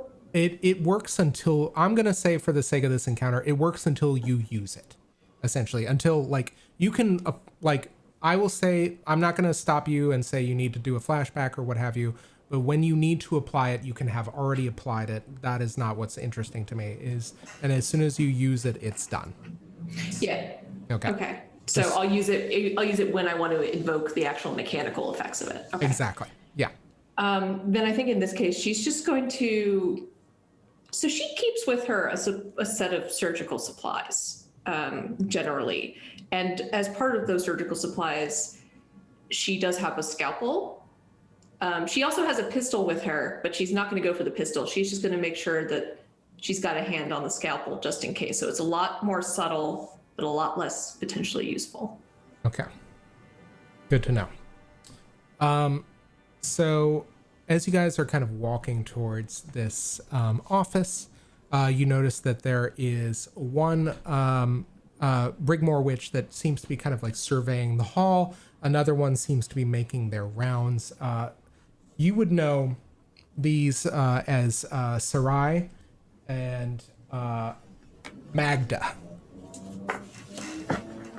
Also, Grissell, could you make me a fortune roll with your study? okay, that's just the one dice. 3. Okay. Good to know. So as you are kind of making your way down the hall, Magda and Sarai both kind of nod you into the direction of this one kind of what looks to be a sitting room that has its door open, and there is a slight soft humming coming from just past it. Can we all hear this? Yes, there is no kind of change in cadence. There's this is not something that is mystical in nature. All of you can hear this. Okay. Just checking. Carissa? Oh, sister? Yes. I've come at your invitation. Oh, please do come in. Do come in. The voice kind of stretches around the corridor. Well, I've brought everybody, and she's walking around the corner gesturing. Carissa is sitting behind the ruins of a desk that probably existed in the kind of days of the prior owners. There are a number of kind of accounting, filing forms on it that have no more credence anymore whatsoever. They are all of it is just detritus, and she has got her feet up on the desk that she kind of takes off and stands with some degree of poise and strides forward. And you notice that she is also in her altered form, Grissell, in keeping with the fashion around Brigmore Manor. So, I'm so glad to have you here. I was hoping we could talk business. Well, yes, I did bring the entirety of our little operation. There is something about her form that is just, I think, to all of you that are non-witches, there's just something disconcerting about somebody who can do this at will. I think it's probably a little bit more like revealing your insight into Grissell as well, and kind of like the small secret power that is there. I'm so glad to have all of you here. What a great opportunity. We can discuss more of our relationship going forward. I was very impressed with the work that you procured and showed, Mr. Wick. Well, thank you. I'm as yet not super impressed with the work around here, but, you know, a little interior decorating, haul in a few new pieces of furniture, I think you could make a real place out of it. Oh, all in good time. Our Lady is sure to begin operating on such a level, get it up to snuff, as it were. She has great ambitions. Yes, I was quite sad to see that she was not present tonight. As am I. I know that she must be busy in the city. I just thought it would be nice to have you here and to discuss operations going forward on her behalf. Oh, man.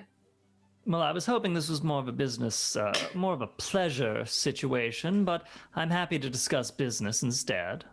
Oh, there's plenty of pleasure to be had in business, Mr. Wick. I'm learning that, to my chagrin.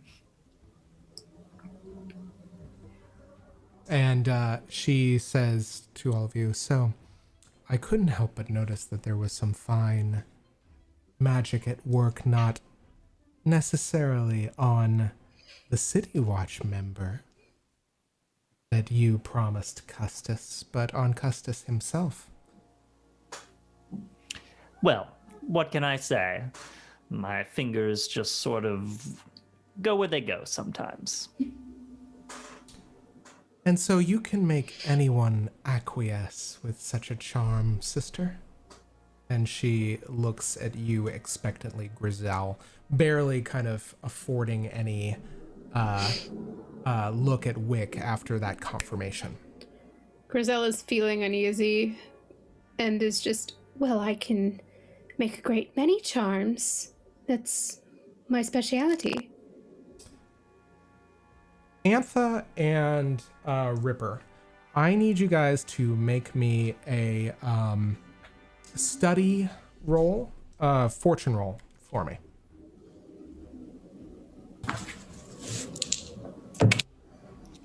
The one. Oh, That's a 6. You got a 6? Okay. Full spread. I need to Well, just... I got a 1 and a 6, but I have no dots, so that was a 1. Okay. But Antha, you got a 6? Mm-hmm. I just need to roll something. Okay. I'm very nervous. You see a flash of scarlet in the side of your vision. Which is impressive because I don't think I have good peripheral vision right now in that mask. I think that there is just you, and not only that, you hear. Antha definitely turns to look. Like she's not shy about the fact that she noticed something. There's nothing there. There's nothing there. And I think that at this point,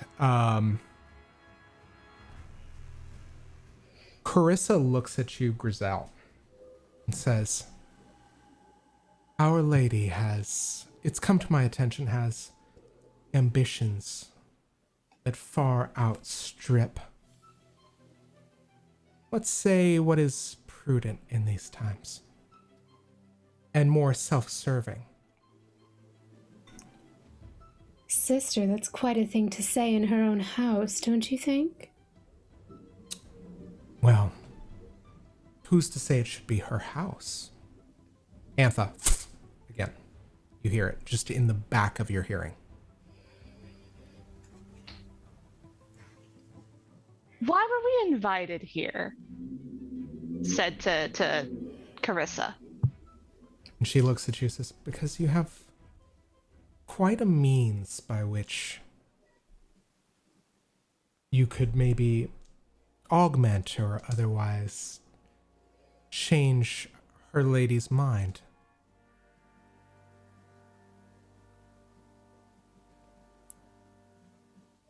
Do we have any clue who this lady is?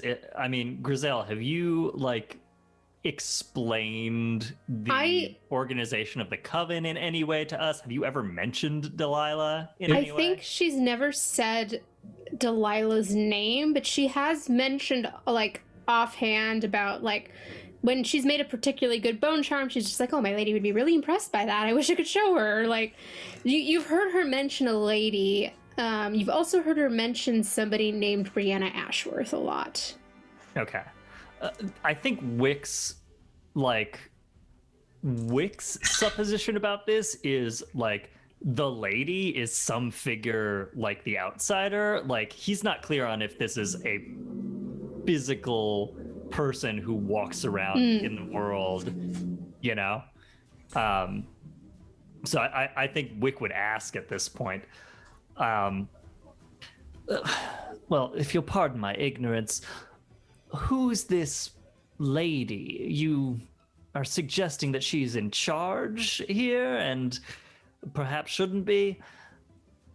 And she looks at Grissell and then her eyes slide along to look at you and just says, Lady Delilah Copperspoon, the future empress of these isles. Well, it doesn't ring a bell for me, or a spoon. She's had dealings with Bundry Rothwide lately, hasn't she? Interesting, yes. Very insightful. I imagine that's maybe who she's gone off to speak with now, or if she's not pursuing some other endeavor.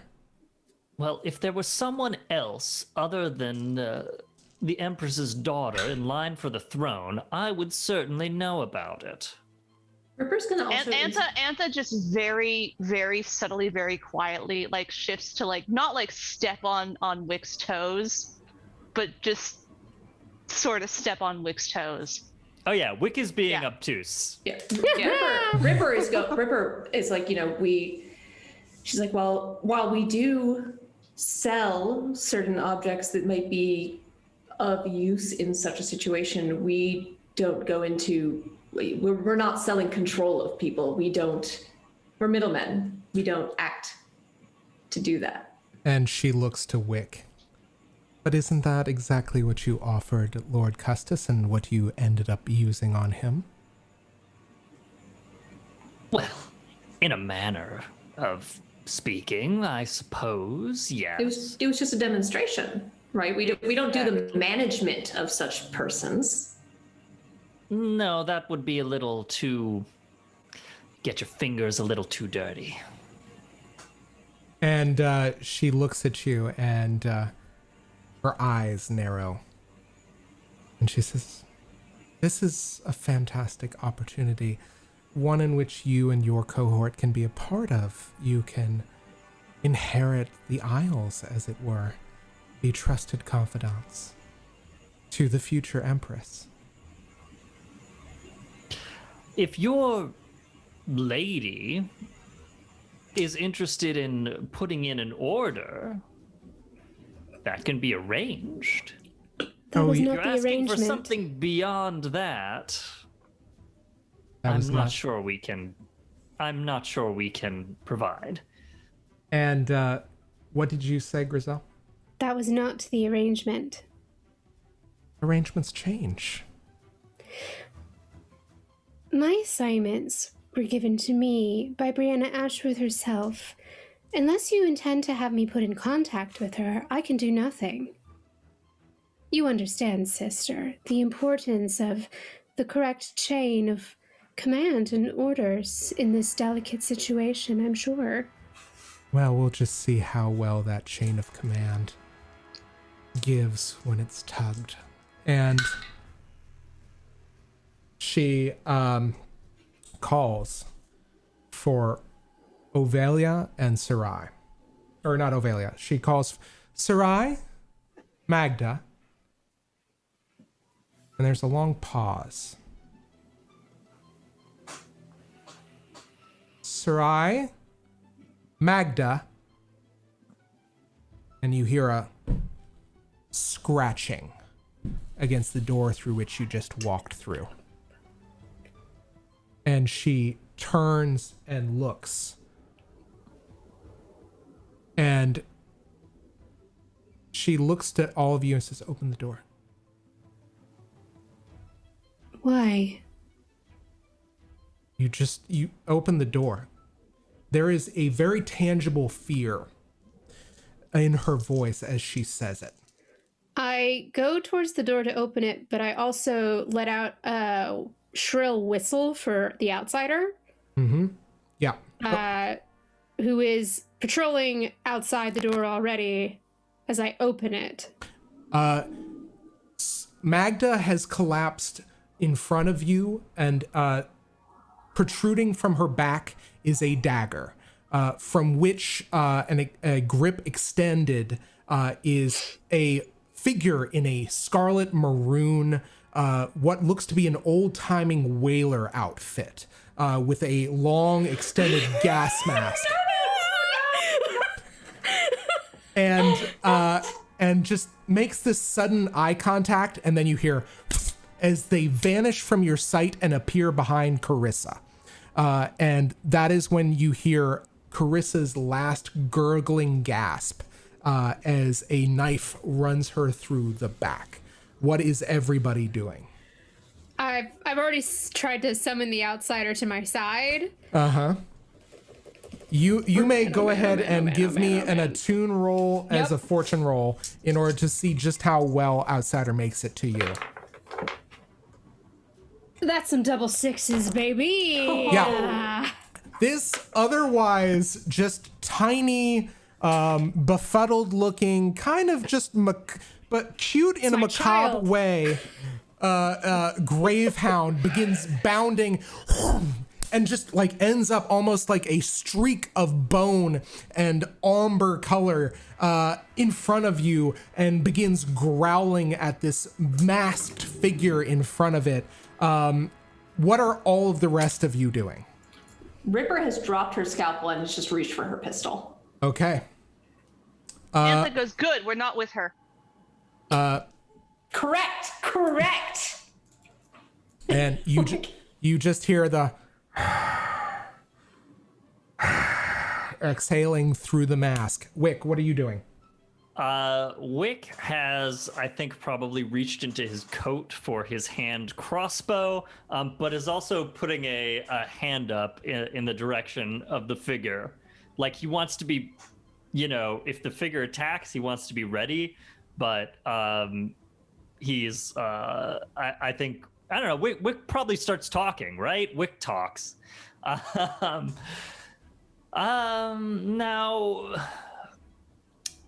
I think maybe we should pause for a moment here before any further murders. We don't care about these people, just to be clear. We don't like them. They were getting weird. So whatever thing you're doing, we're fine with it. Really, it's okay. Don't worry about it. Just, stab everyone else, just not us. Thanks. Make a persuasion roll in a desperate action.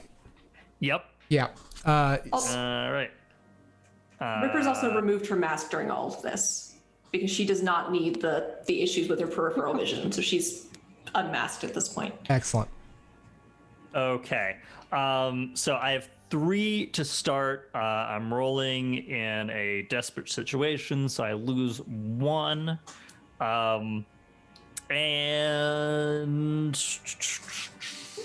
I will push myself to get it back. Okay. And how are we level wise with this unknown personage? Unknown. I am gonna say, unfortunately, you are one level below Billy we Lurk. are. Yeah, Great. Yeah, a little bit. So I'm back down to 2 if I push myself. Yeah. In that case. I wasn't expecting this. Oh god. That's what I was hoping. Oh god. Oop. All right. Well, it's on the floor, but we got Get a it 3 and together. a 5. Woo. All right. On a mixed success, she pulls the knife and seems to be pausing, just kind of like, and tilts her head as if to assess you. What is everybody else doing? Antha, because she's there with us, pointing at Grissell. We're not a part of this. Okay. Ripper has just realized that possibly their boat has been dealt with, depending. She suddenly is struck by like an oh god, Hosier and Dr. Kilroy might be dead. Grissell, look. So she's stunned for the moment. She's like, oh shit. Grissell is pointing at the masked assailant. Is just, be that as it may, you're not supposed to be here. Who are you? Doesn't matter. Yeah, okay. How do I even do this? I say this as there's some sort of like weird power reverb when she says that, as I use my new ability as an occultist to gain an extra die to command somebody that may consort with ancient powers, as I did see this person blink using a similar ability to my sister's. Okay, excellent. Go ahead and roll your command. Do me a favor. I'm going to go ahead and just tell you, if you use any kind of mojo on her, she is going to she will if she snaps out of it, she will understand it as a threat. So just so you know. Grissell's gonna do it anyway. Okay. Oh boy. She's totally gonna do it. All right. I mean, this person is not one of her sisters in her house. Yeah. Okay. Fucking 6. Oh no. I had 1 dice. There is just there is a moment where as the gas mask kind of studies you, what is the intent that you have in this command? There's a genuine, like, I'm not going to kill this person yet. I want to understand what just happened here, because Grissell was kind of gearing up to potentially murder Carissa herself. Okay. So you're just trying to understand her intent? Like, where did you come from? Why are you dressed like that? Who the fuck are you? I have a contract to fill. Right, and does it involve killing any of us? Because if not, we're good. And she just kind of like tilts her head, like looking at Wick, and just kind of flourishes the blade, having it at the ready. And Wick has definitely like removed his hand from his coat and has both hands up at this point. You wearing gloves? Yes.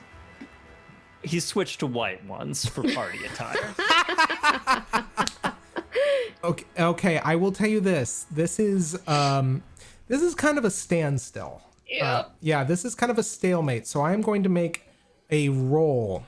I'm going to make a resistance roll for Billy, just to see if she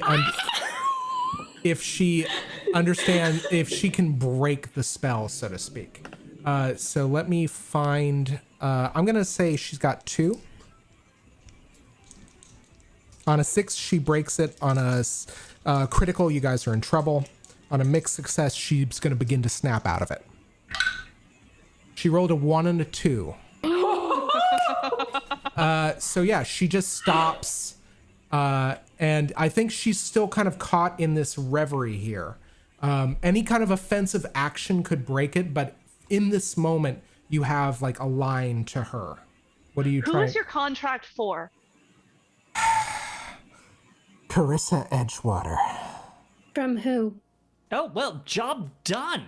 Great work. I think very we can dead. all. Yeah. Ripper has lowered her gun, and she is very clearly moving towards the door to leave. Delilah Copper Spoon. As in who hired her? You serve my lady. Who are you? My name is Grissell Wick. I am one of the sisters here. If you are in service to my lady, you have nothing to fear from me or my associates. Make me a persuade roll. I'm gonna say add another die. Oh God, that's good. Oh, well, I would lose one die because of the level, so still with one. Yeah. Come on, we're doing so well here. You can push yourself. It's a 6. And she.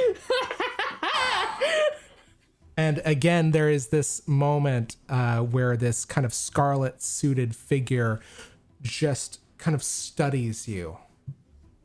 And then she says, Then we will wait for your lady. Is she due to arrive back? I have been told so many different stories of late. She was to come when the job was done. Oh, then I see. Then we shall wait here together. and I hate this party. Is this completely necessary? I mean, Yes. you can just go. You could stay. We could. I mean, Do you if wish you'd to be happy leave? with that. I confess this is not what I thought we signed up for. Well, I certainly won't stop you if you want to wait by the boat, although you will have to do many explanations to all of my sisters that do patrol the gardens. She stays. They all stay. there is what you are asking her is, I think she is reciting what she intends. If you were to try and break that, it's going to be another kind of roll. Grissell takes a seat. What do all the Antha rest? takes a seat. Wick. There's nothing to drink around here yet, is there? And Wick just sort of crosses his arms and like grumpily leans back against the. Is there a window in this room, or like a mantelpiece, like a fireplace? Yeah, I would say there's probably it's on the second floor, but there's still a fireplace with a chimney. There is a overgrown window that is shattered, through which you can see just the starts of kind of the beginning of late evening.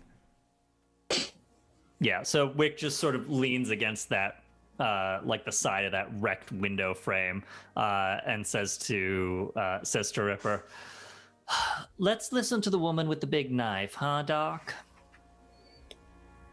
Ripper is very clearly uncomfortable with this and very jittery, but she does holster her pistol. I'll buy you all of the whiskey that you could want when this is over, and we can have our own party. I'm holding you to that. We came this far. Sunk cost fallacy, Antha. But Ripper does, without any kind of backup of getting out. She is not a particularly martial person in general, even if she has engaged in combat before, and so she's not going to try and do something on her own. Okay. So I need to take us out of that music. And I'm going to play the thing that says awkward meeting. Sounds accurate. Yep. Time passes. And God. staring down the masked face of this whaler in scarlet garb, which could, for all you know, be soaked in the blood of her enemies, time passes immeasurably slowly. You know for a fact that with the absence of any other interruption of this meeting, that all of the sisters that you met on the way in are dead. There is no other possible explanation for why they would not intervene on this meeting. And from downstairs, you hear the opening and the closing of a door, and a pair of heeled feet slowly ascending the staircase. The ticks of these steps grow closer and closer to your position in the parlor, like the ticking of a doomsday clock. And in the doorway appears tall, lean, pale, with hair as black as ravens, with a crown or a mantle of roses around her shoulders, is Delilah Copperspoon, the Rigmore Witch, the head of your coven, Grissell. There's a sense of relief that passes through Grissell that I think is visible to everybody, because like this is what she was expecting. This is what she was expecting.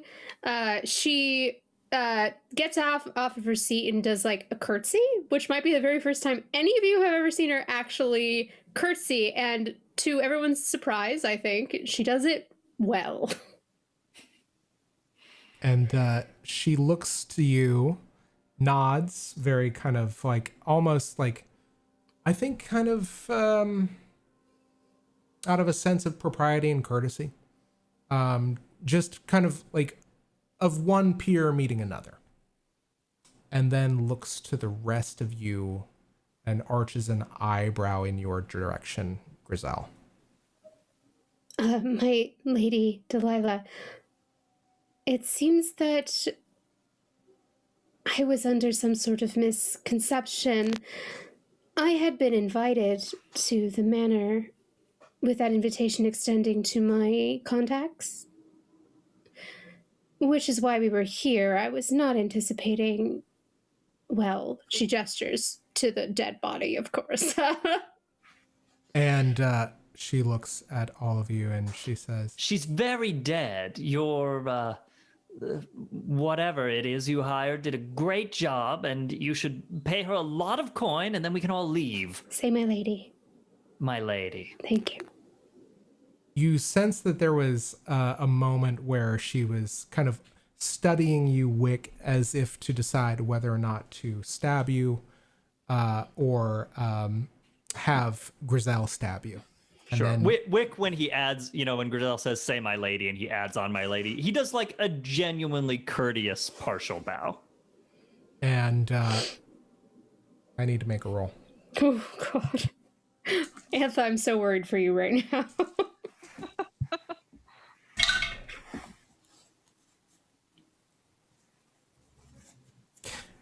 She takes all of you in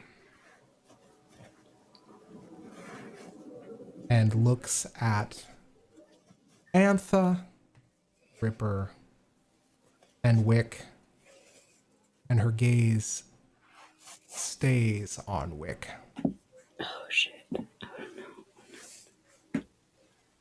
Ooh, I sense power.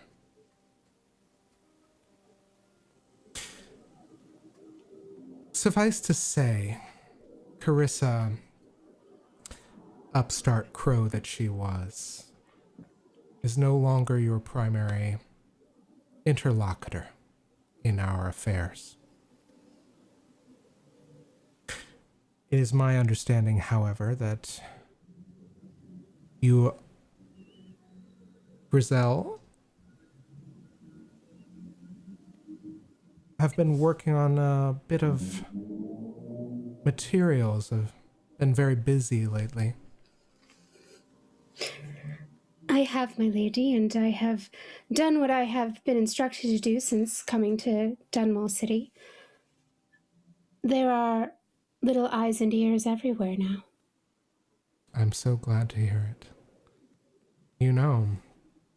I was blind to all of this. And I'm so proud of you. You made it so that I could see what was transpiring in my own manner.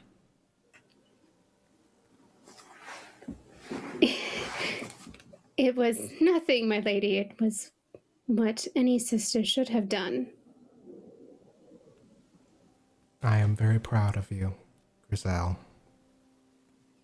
Her little gray skin is like all crimson. Yeah. As to the rest of you, Grissell has done me this amazing service, making sure that all of these needs are taken care of throughout the city. My eyes, my ears. Keeping my fingers on the pulse of what transpires during these trying times. How do you hope to assist me? And it is less of a suggestion and more of a command.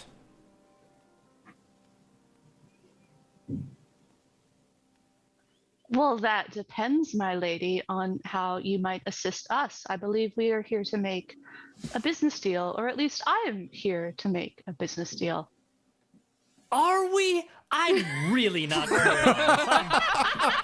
If I'm going to be honest, I'm completely in the weeds. We were going to a party, then there were a lot of very confusing invitations, and then there was murder. Wick, So... it's the Fugue Feast. Of course there was murder. I said the party was my fault. I'll get us the party when we get back. And she looks she looks at this rabble. My lady, we are but humble hawkers of wares mystical and philosophical. If there is any need that you have for those sorts of materials, we are more than happy to make a business arrangement and provide. And in addition, you have eyes in Dunwall, as you've said, but there are eyes and there are eyes. This is true.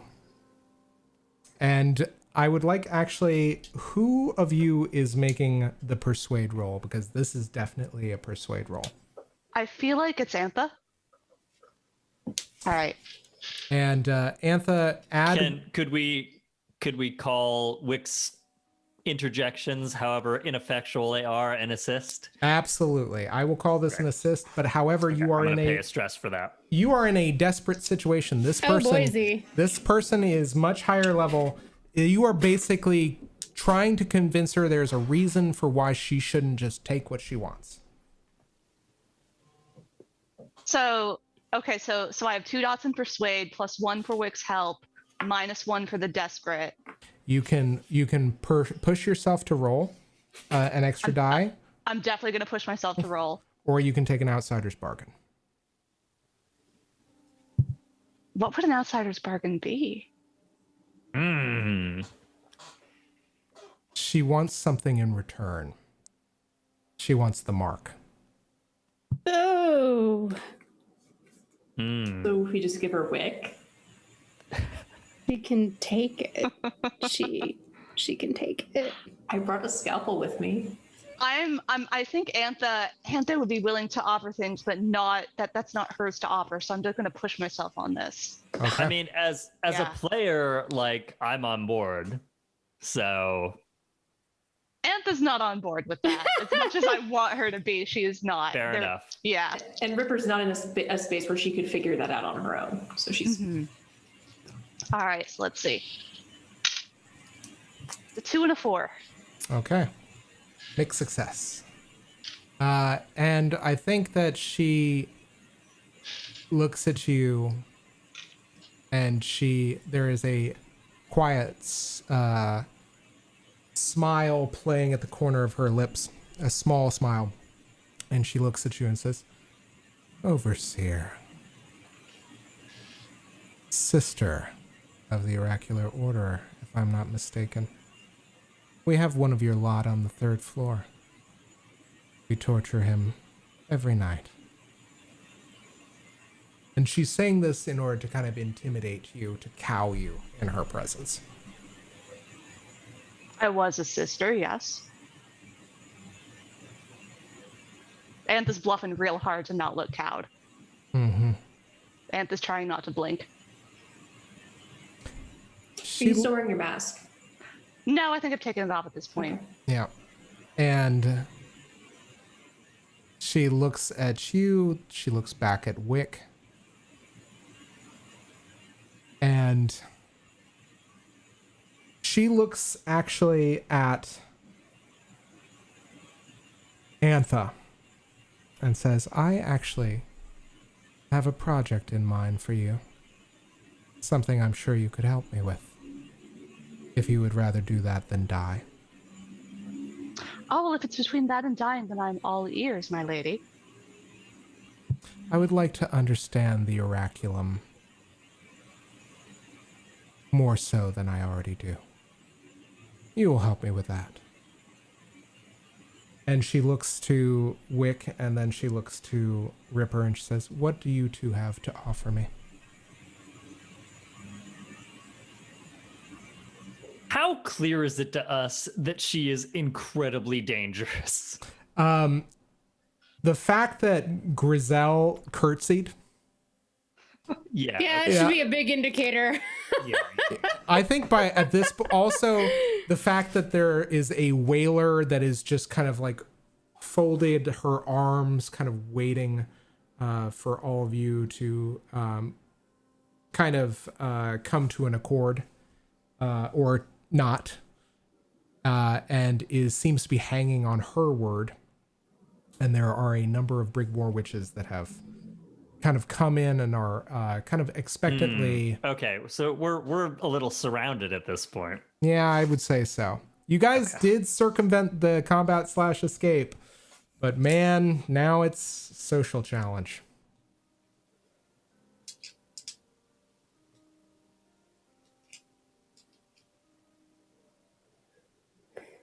Ripper, is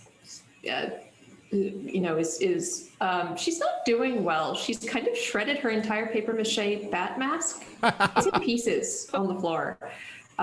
She very clearly doesn't want to be here and thinks she is in way over her head, and this is not why she formed this crew at all. She's close to full shutdown mode of, oh God, this is too much. But what she does do when faced with that question is she starts in with not her scientific knowledge. She reverts back to what she started as. So she says, I am very skilled at obtaining resources that are useful in the pursuit of natural philosophy.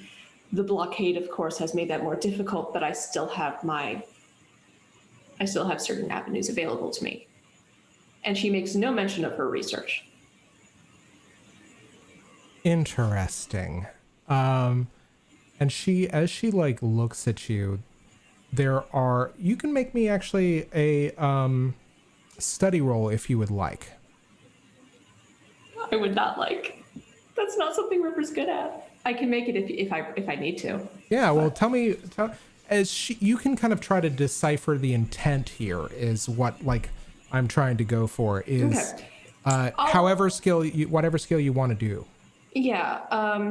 So I take a -1, right? Mm-hmm. Yeah. So you are in a desperate roll. Yes, I will push myself as well. But she's still highly distracted and she's not feeling great. So this is still not particularly hopeful. Okay. Yeah, that's a 1. Oof. Ripper is not okay right now. Yeah. And there is a look of interest that crosses her face, and she says, what use do I have for natural philosophy? At the behest of some academicians, some men who decide what is a viable course of study when I have clear access to the void. And my sisters. Speaking of men, and she looks at Wick. All that leaves is you. Right, I can say I'm outnumbered here, but I'm used to that. You want access to the void? Fine. How's this?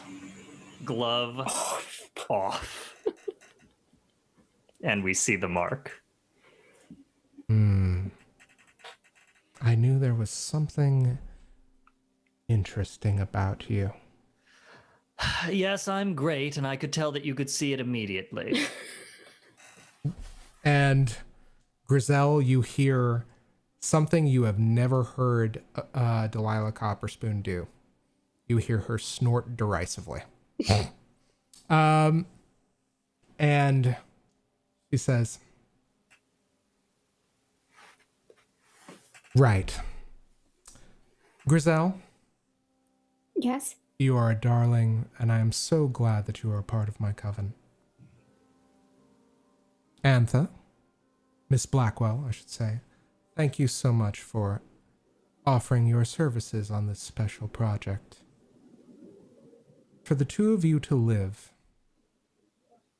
I need that.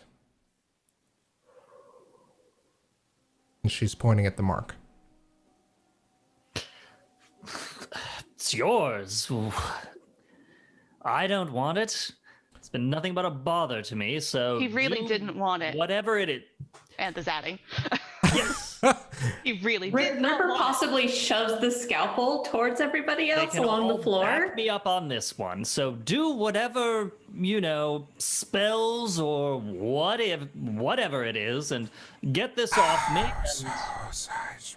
As you are beginning to, as you have acquiesced and realizing she doesn't need to go through the extra trouble of cutting off your hand, there is a whispering, a constant incantation that is basically an undertone, a baseline to this conversation that she is whispering.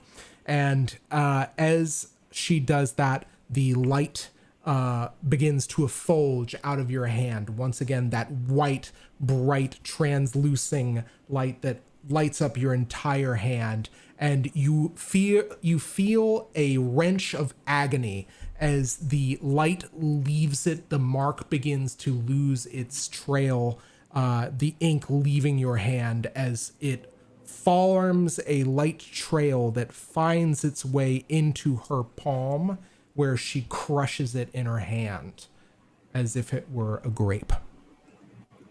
And, Wick is sort of like gritting against the pain, but as the sort of last dregs of the mark snap out of his hand, he lets out a sigh of relief. I think there's probably like a bit of a tear in his eye, like with the pain.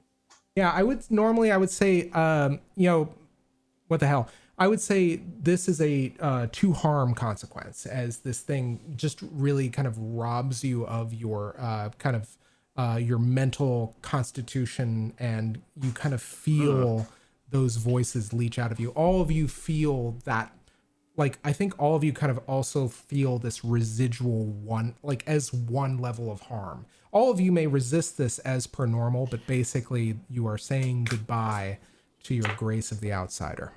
Yeah, I'll take a resistance on the harm if that's cool. Yeah, absolutely. What am I rolling here?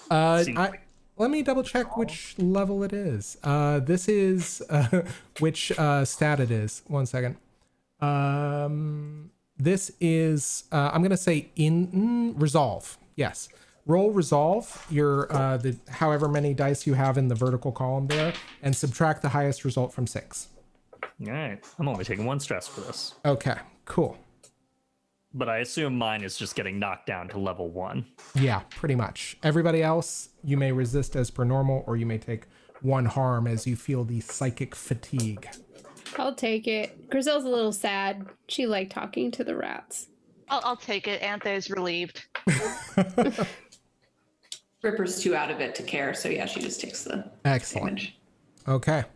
And she says, almost kind of smugly looking at that essence kind of winking in and out in her palm, she looks at you, right, without out of the way. I will require some of your services, particularly of your natural philosopher. I'm sure you are good at acquiring a few raw materials. I will need some for a ritual that I have planned. Of course. And she looks to you, Antha, and says, my associate Brianna will be in touch soon. Of course, and if there's anything else you need, just keep me in mind. Grissell, I look forward to seeing you after this fugue feast in the halls of our estate. Of course, my lady. Griselle's like trying her best not to seem disappointed. She really liked having the direct connection to the outsider and the rats. Now how's she gonna talk to Big Fluffy? And and she looks at Wick, and she just, there's a very derisive kind of dismissive look on her face and says, "You may go." All right, well, that's all I wanted, so great. And you are, all of you with the exception of Grissell, are ushered out in short order. Now, before we leave the room, Antha's going to pause dramatically and just say, you are, of course, aware that the overseers are encircling this district in particular. I'm sure you know this. And she looks at the scarlet-clad whaler next to her. And I think that mask almost nods in assent. Are you proposing some other arrangement? All I'm saying is that, as I said, there are eyes and there are eyes. And so if there's an arrangement that we could work out, I don't have a great love for the Abbey, and they don't have a great love for me, but possibly. Roll me a persuade. You are no longer in a desperate position because she got what she wanted. But is she still a level above me? Oh yeah. Okay. I'm going to push myself on this though, because this is what Antha wants. It's a 4. Okay. She looks at you. She looks back to the rest of you. I will consider making use of your services. In the meantime, there's a feast on, or haven't you heard? Go enjoy yourselves, I suppose. And feel yourself lucky that you survived this meeting.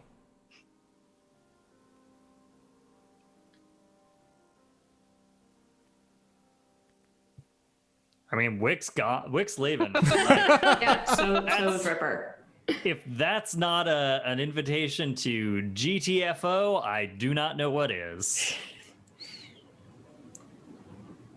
Was I told to leave? No, you were not. Oh. You were like, what was it? You are a member of the coven. You just did her a solid. You also got her the power of the somebody with the mark of the outsider. You can stay as long as you like. I will say, I do think, Wick just prepares to sort of like, okay, we're done here, march out. And I think sees that Grissell is not immediately following, and will sort of share a look across the room to her.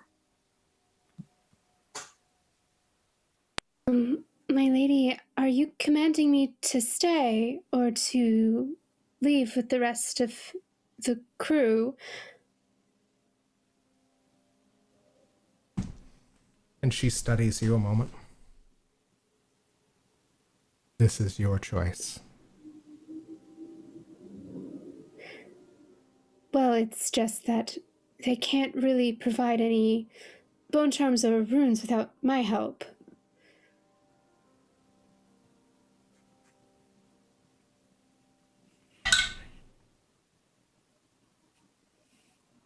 Then go. Assist them. When I call on you, you will know it. Yes, my lady, I look forward to that day. And she skitters over to the rest of you guys.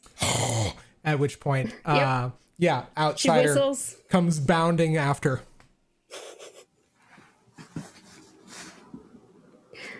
Promised you that whiskey, right?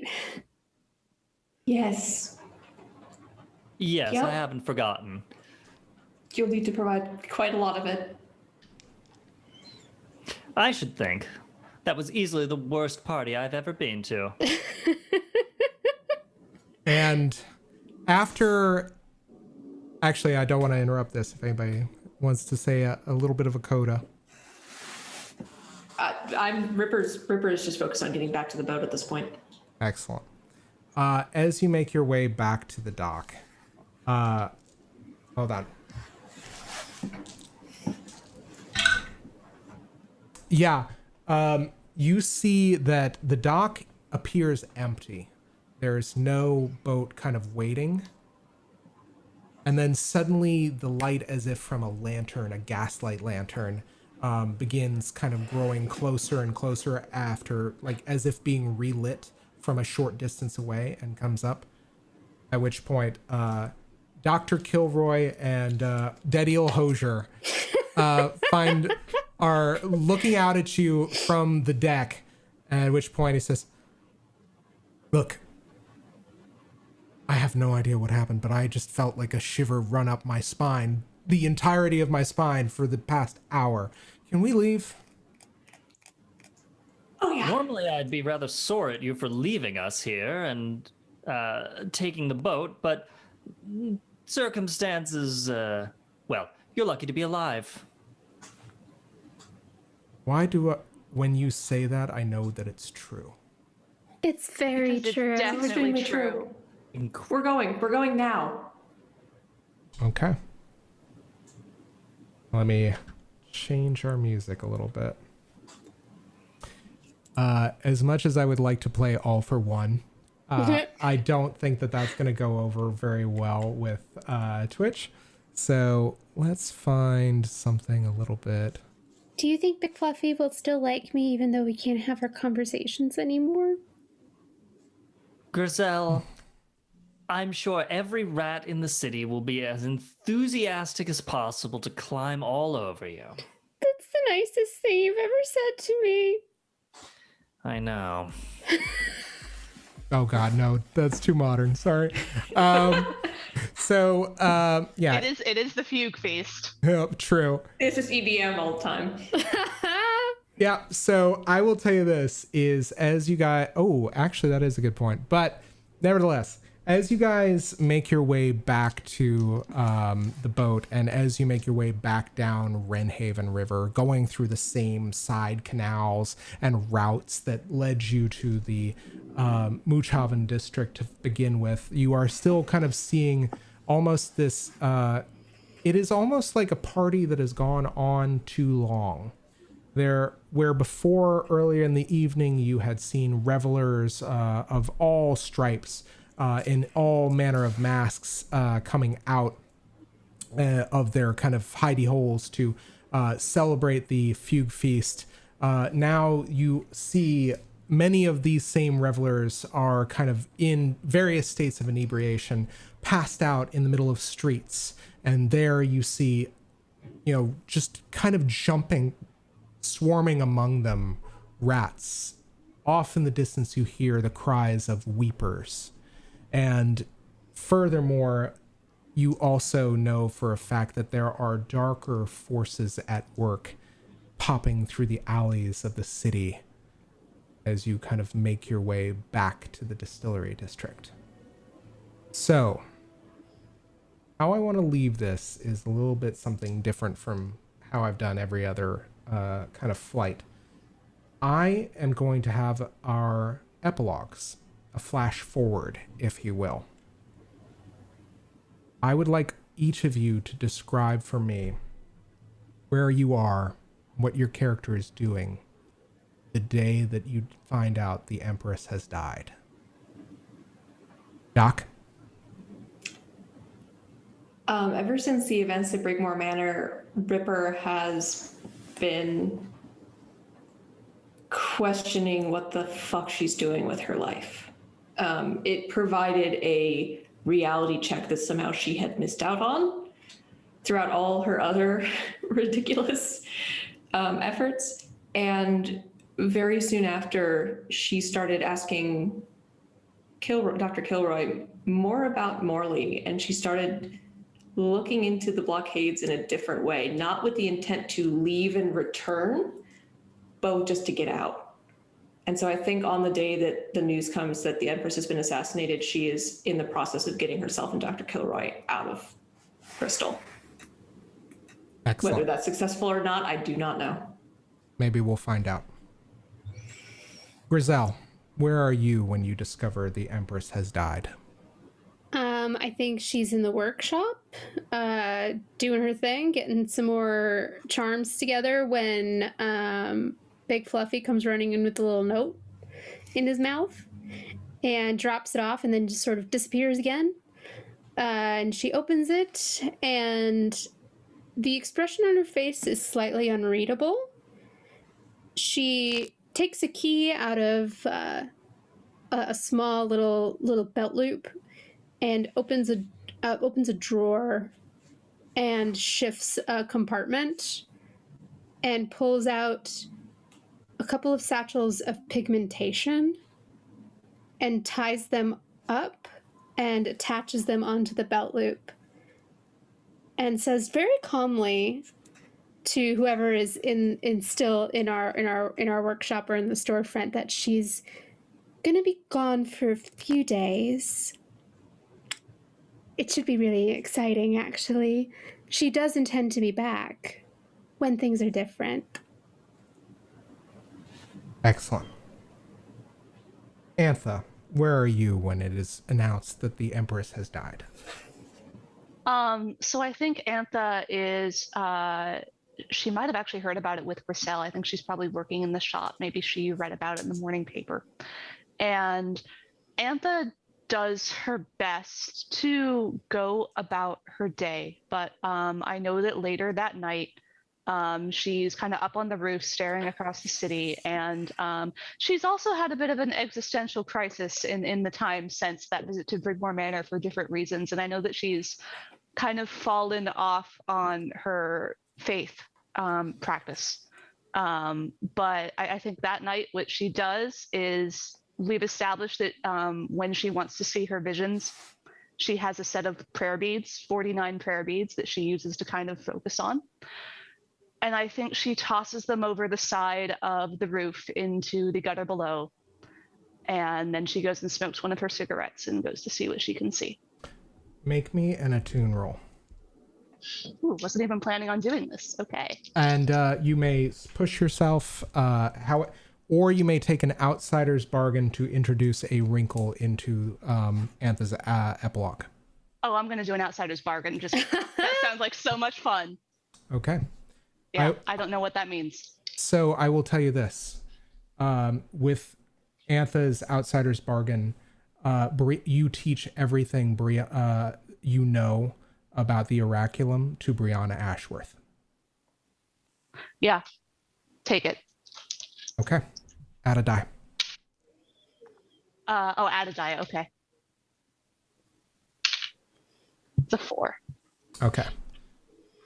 So on a mixed success, I'm just going to play something real quick.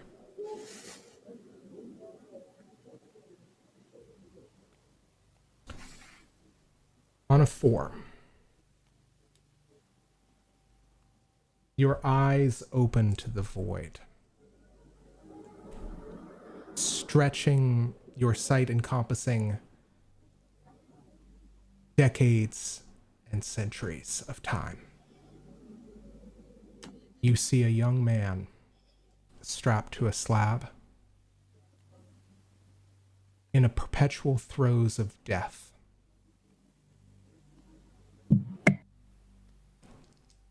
Too young, too innocent, having seen too little, and yet you know that those same eyes will see all. In the future, you see a day in which the plague ends. But just as visceral is the vision that perhaps the chaos that envelops this city will worsen. You see a woman on a throne, but every time you try to make out their features, it is unclear to you who sits this throne. Finally, your vision stretches and pushes, and as you push past your initial abilities, your initial oracular abilities, slashing out at you, you see a two-pronged blade and an end to the visions of not just your order, of your mind rather, and your perspective, but also visions of every oracular sister. And as your vision climbs into darkness, that is when you wake from your reverie.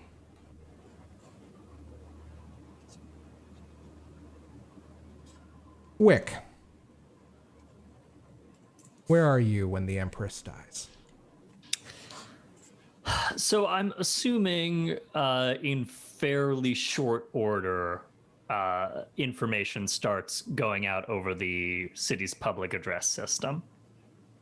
And I think Wick is out, is just returning to the shop from an errand, maybe a delivery of some materials. He's sort of, walking along, maybe a little foolhardily, hefting a purse with the coin that he's accrued from his delivery, when the public address system sounds and the announcement is made that the Empress has been murdered. Wick pauses. There is, I think, a genuine sort of pang of shock in his chest. And he legitimately looks, his facial expression legitimately looks for at least a moment stricken.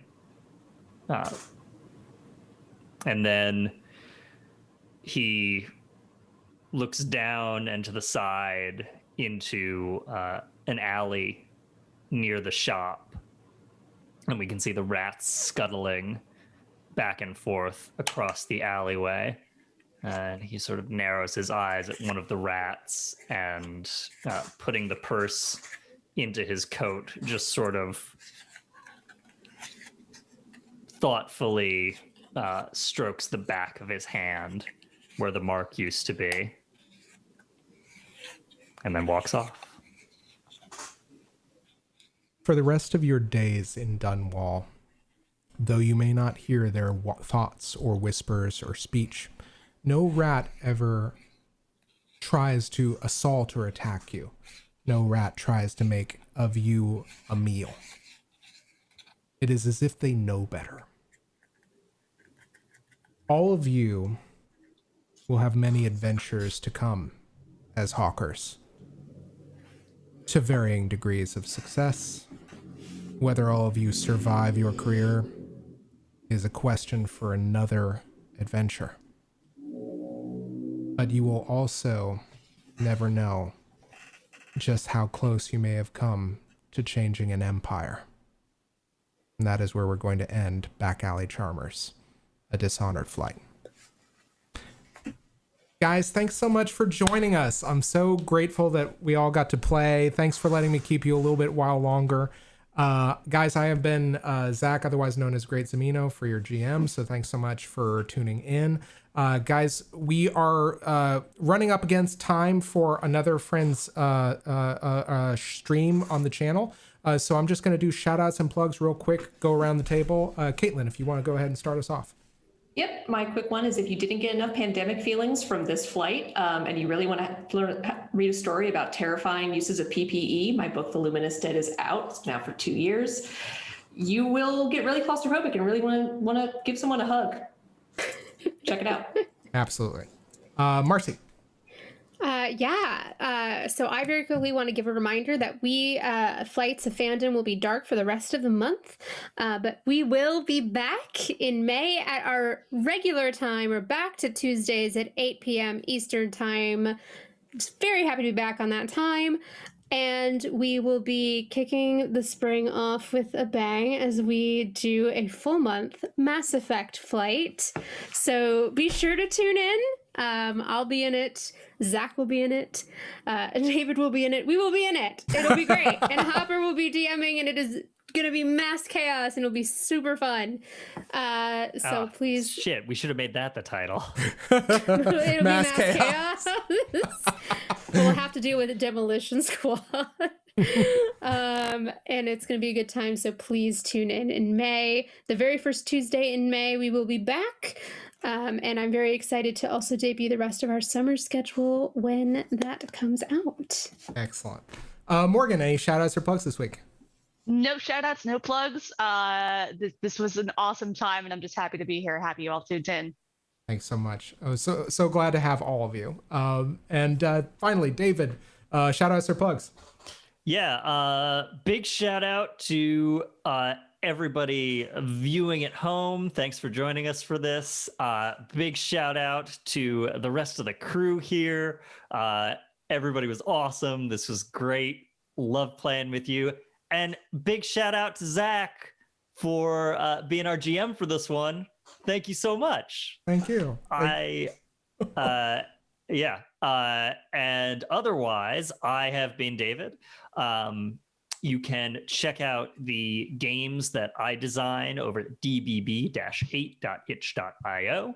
And if you want to see some art, mostly, you can head on over to my Instagram or my Twitter. Those are at Brunell-Brutman.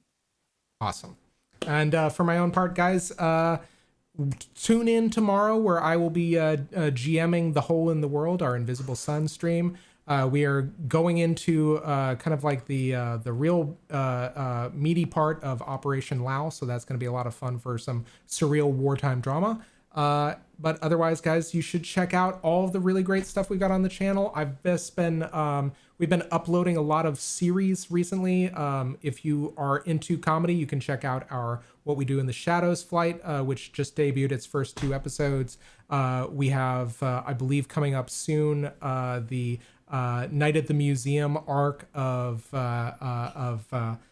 Gotham, I believe. I'm trying to remember what's the full title. I only think of it as Night at the Museum. Escape from Arkham. Escape from Arkham. It's sort of taken on a life of its own. Yes. We'll figure out where we're escaping from. Oh, later. no. Nowhere. Everything's fine. Everything's fine. Everything will be fine. So guys, come check us out at YouTube. I'll go ahead and put up our channel on this stuff. Join our Discord. Say hello. Thanks so much for joining us here. And until the next time, come game with us. And stick around for the raid.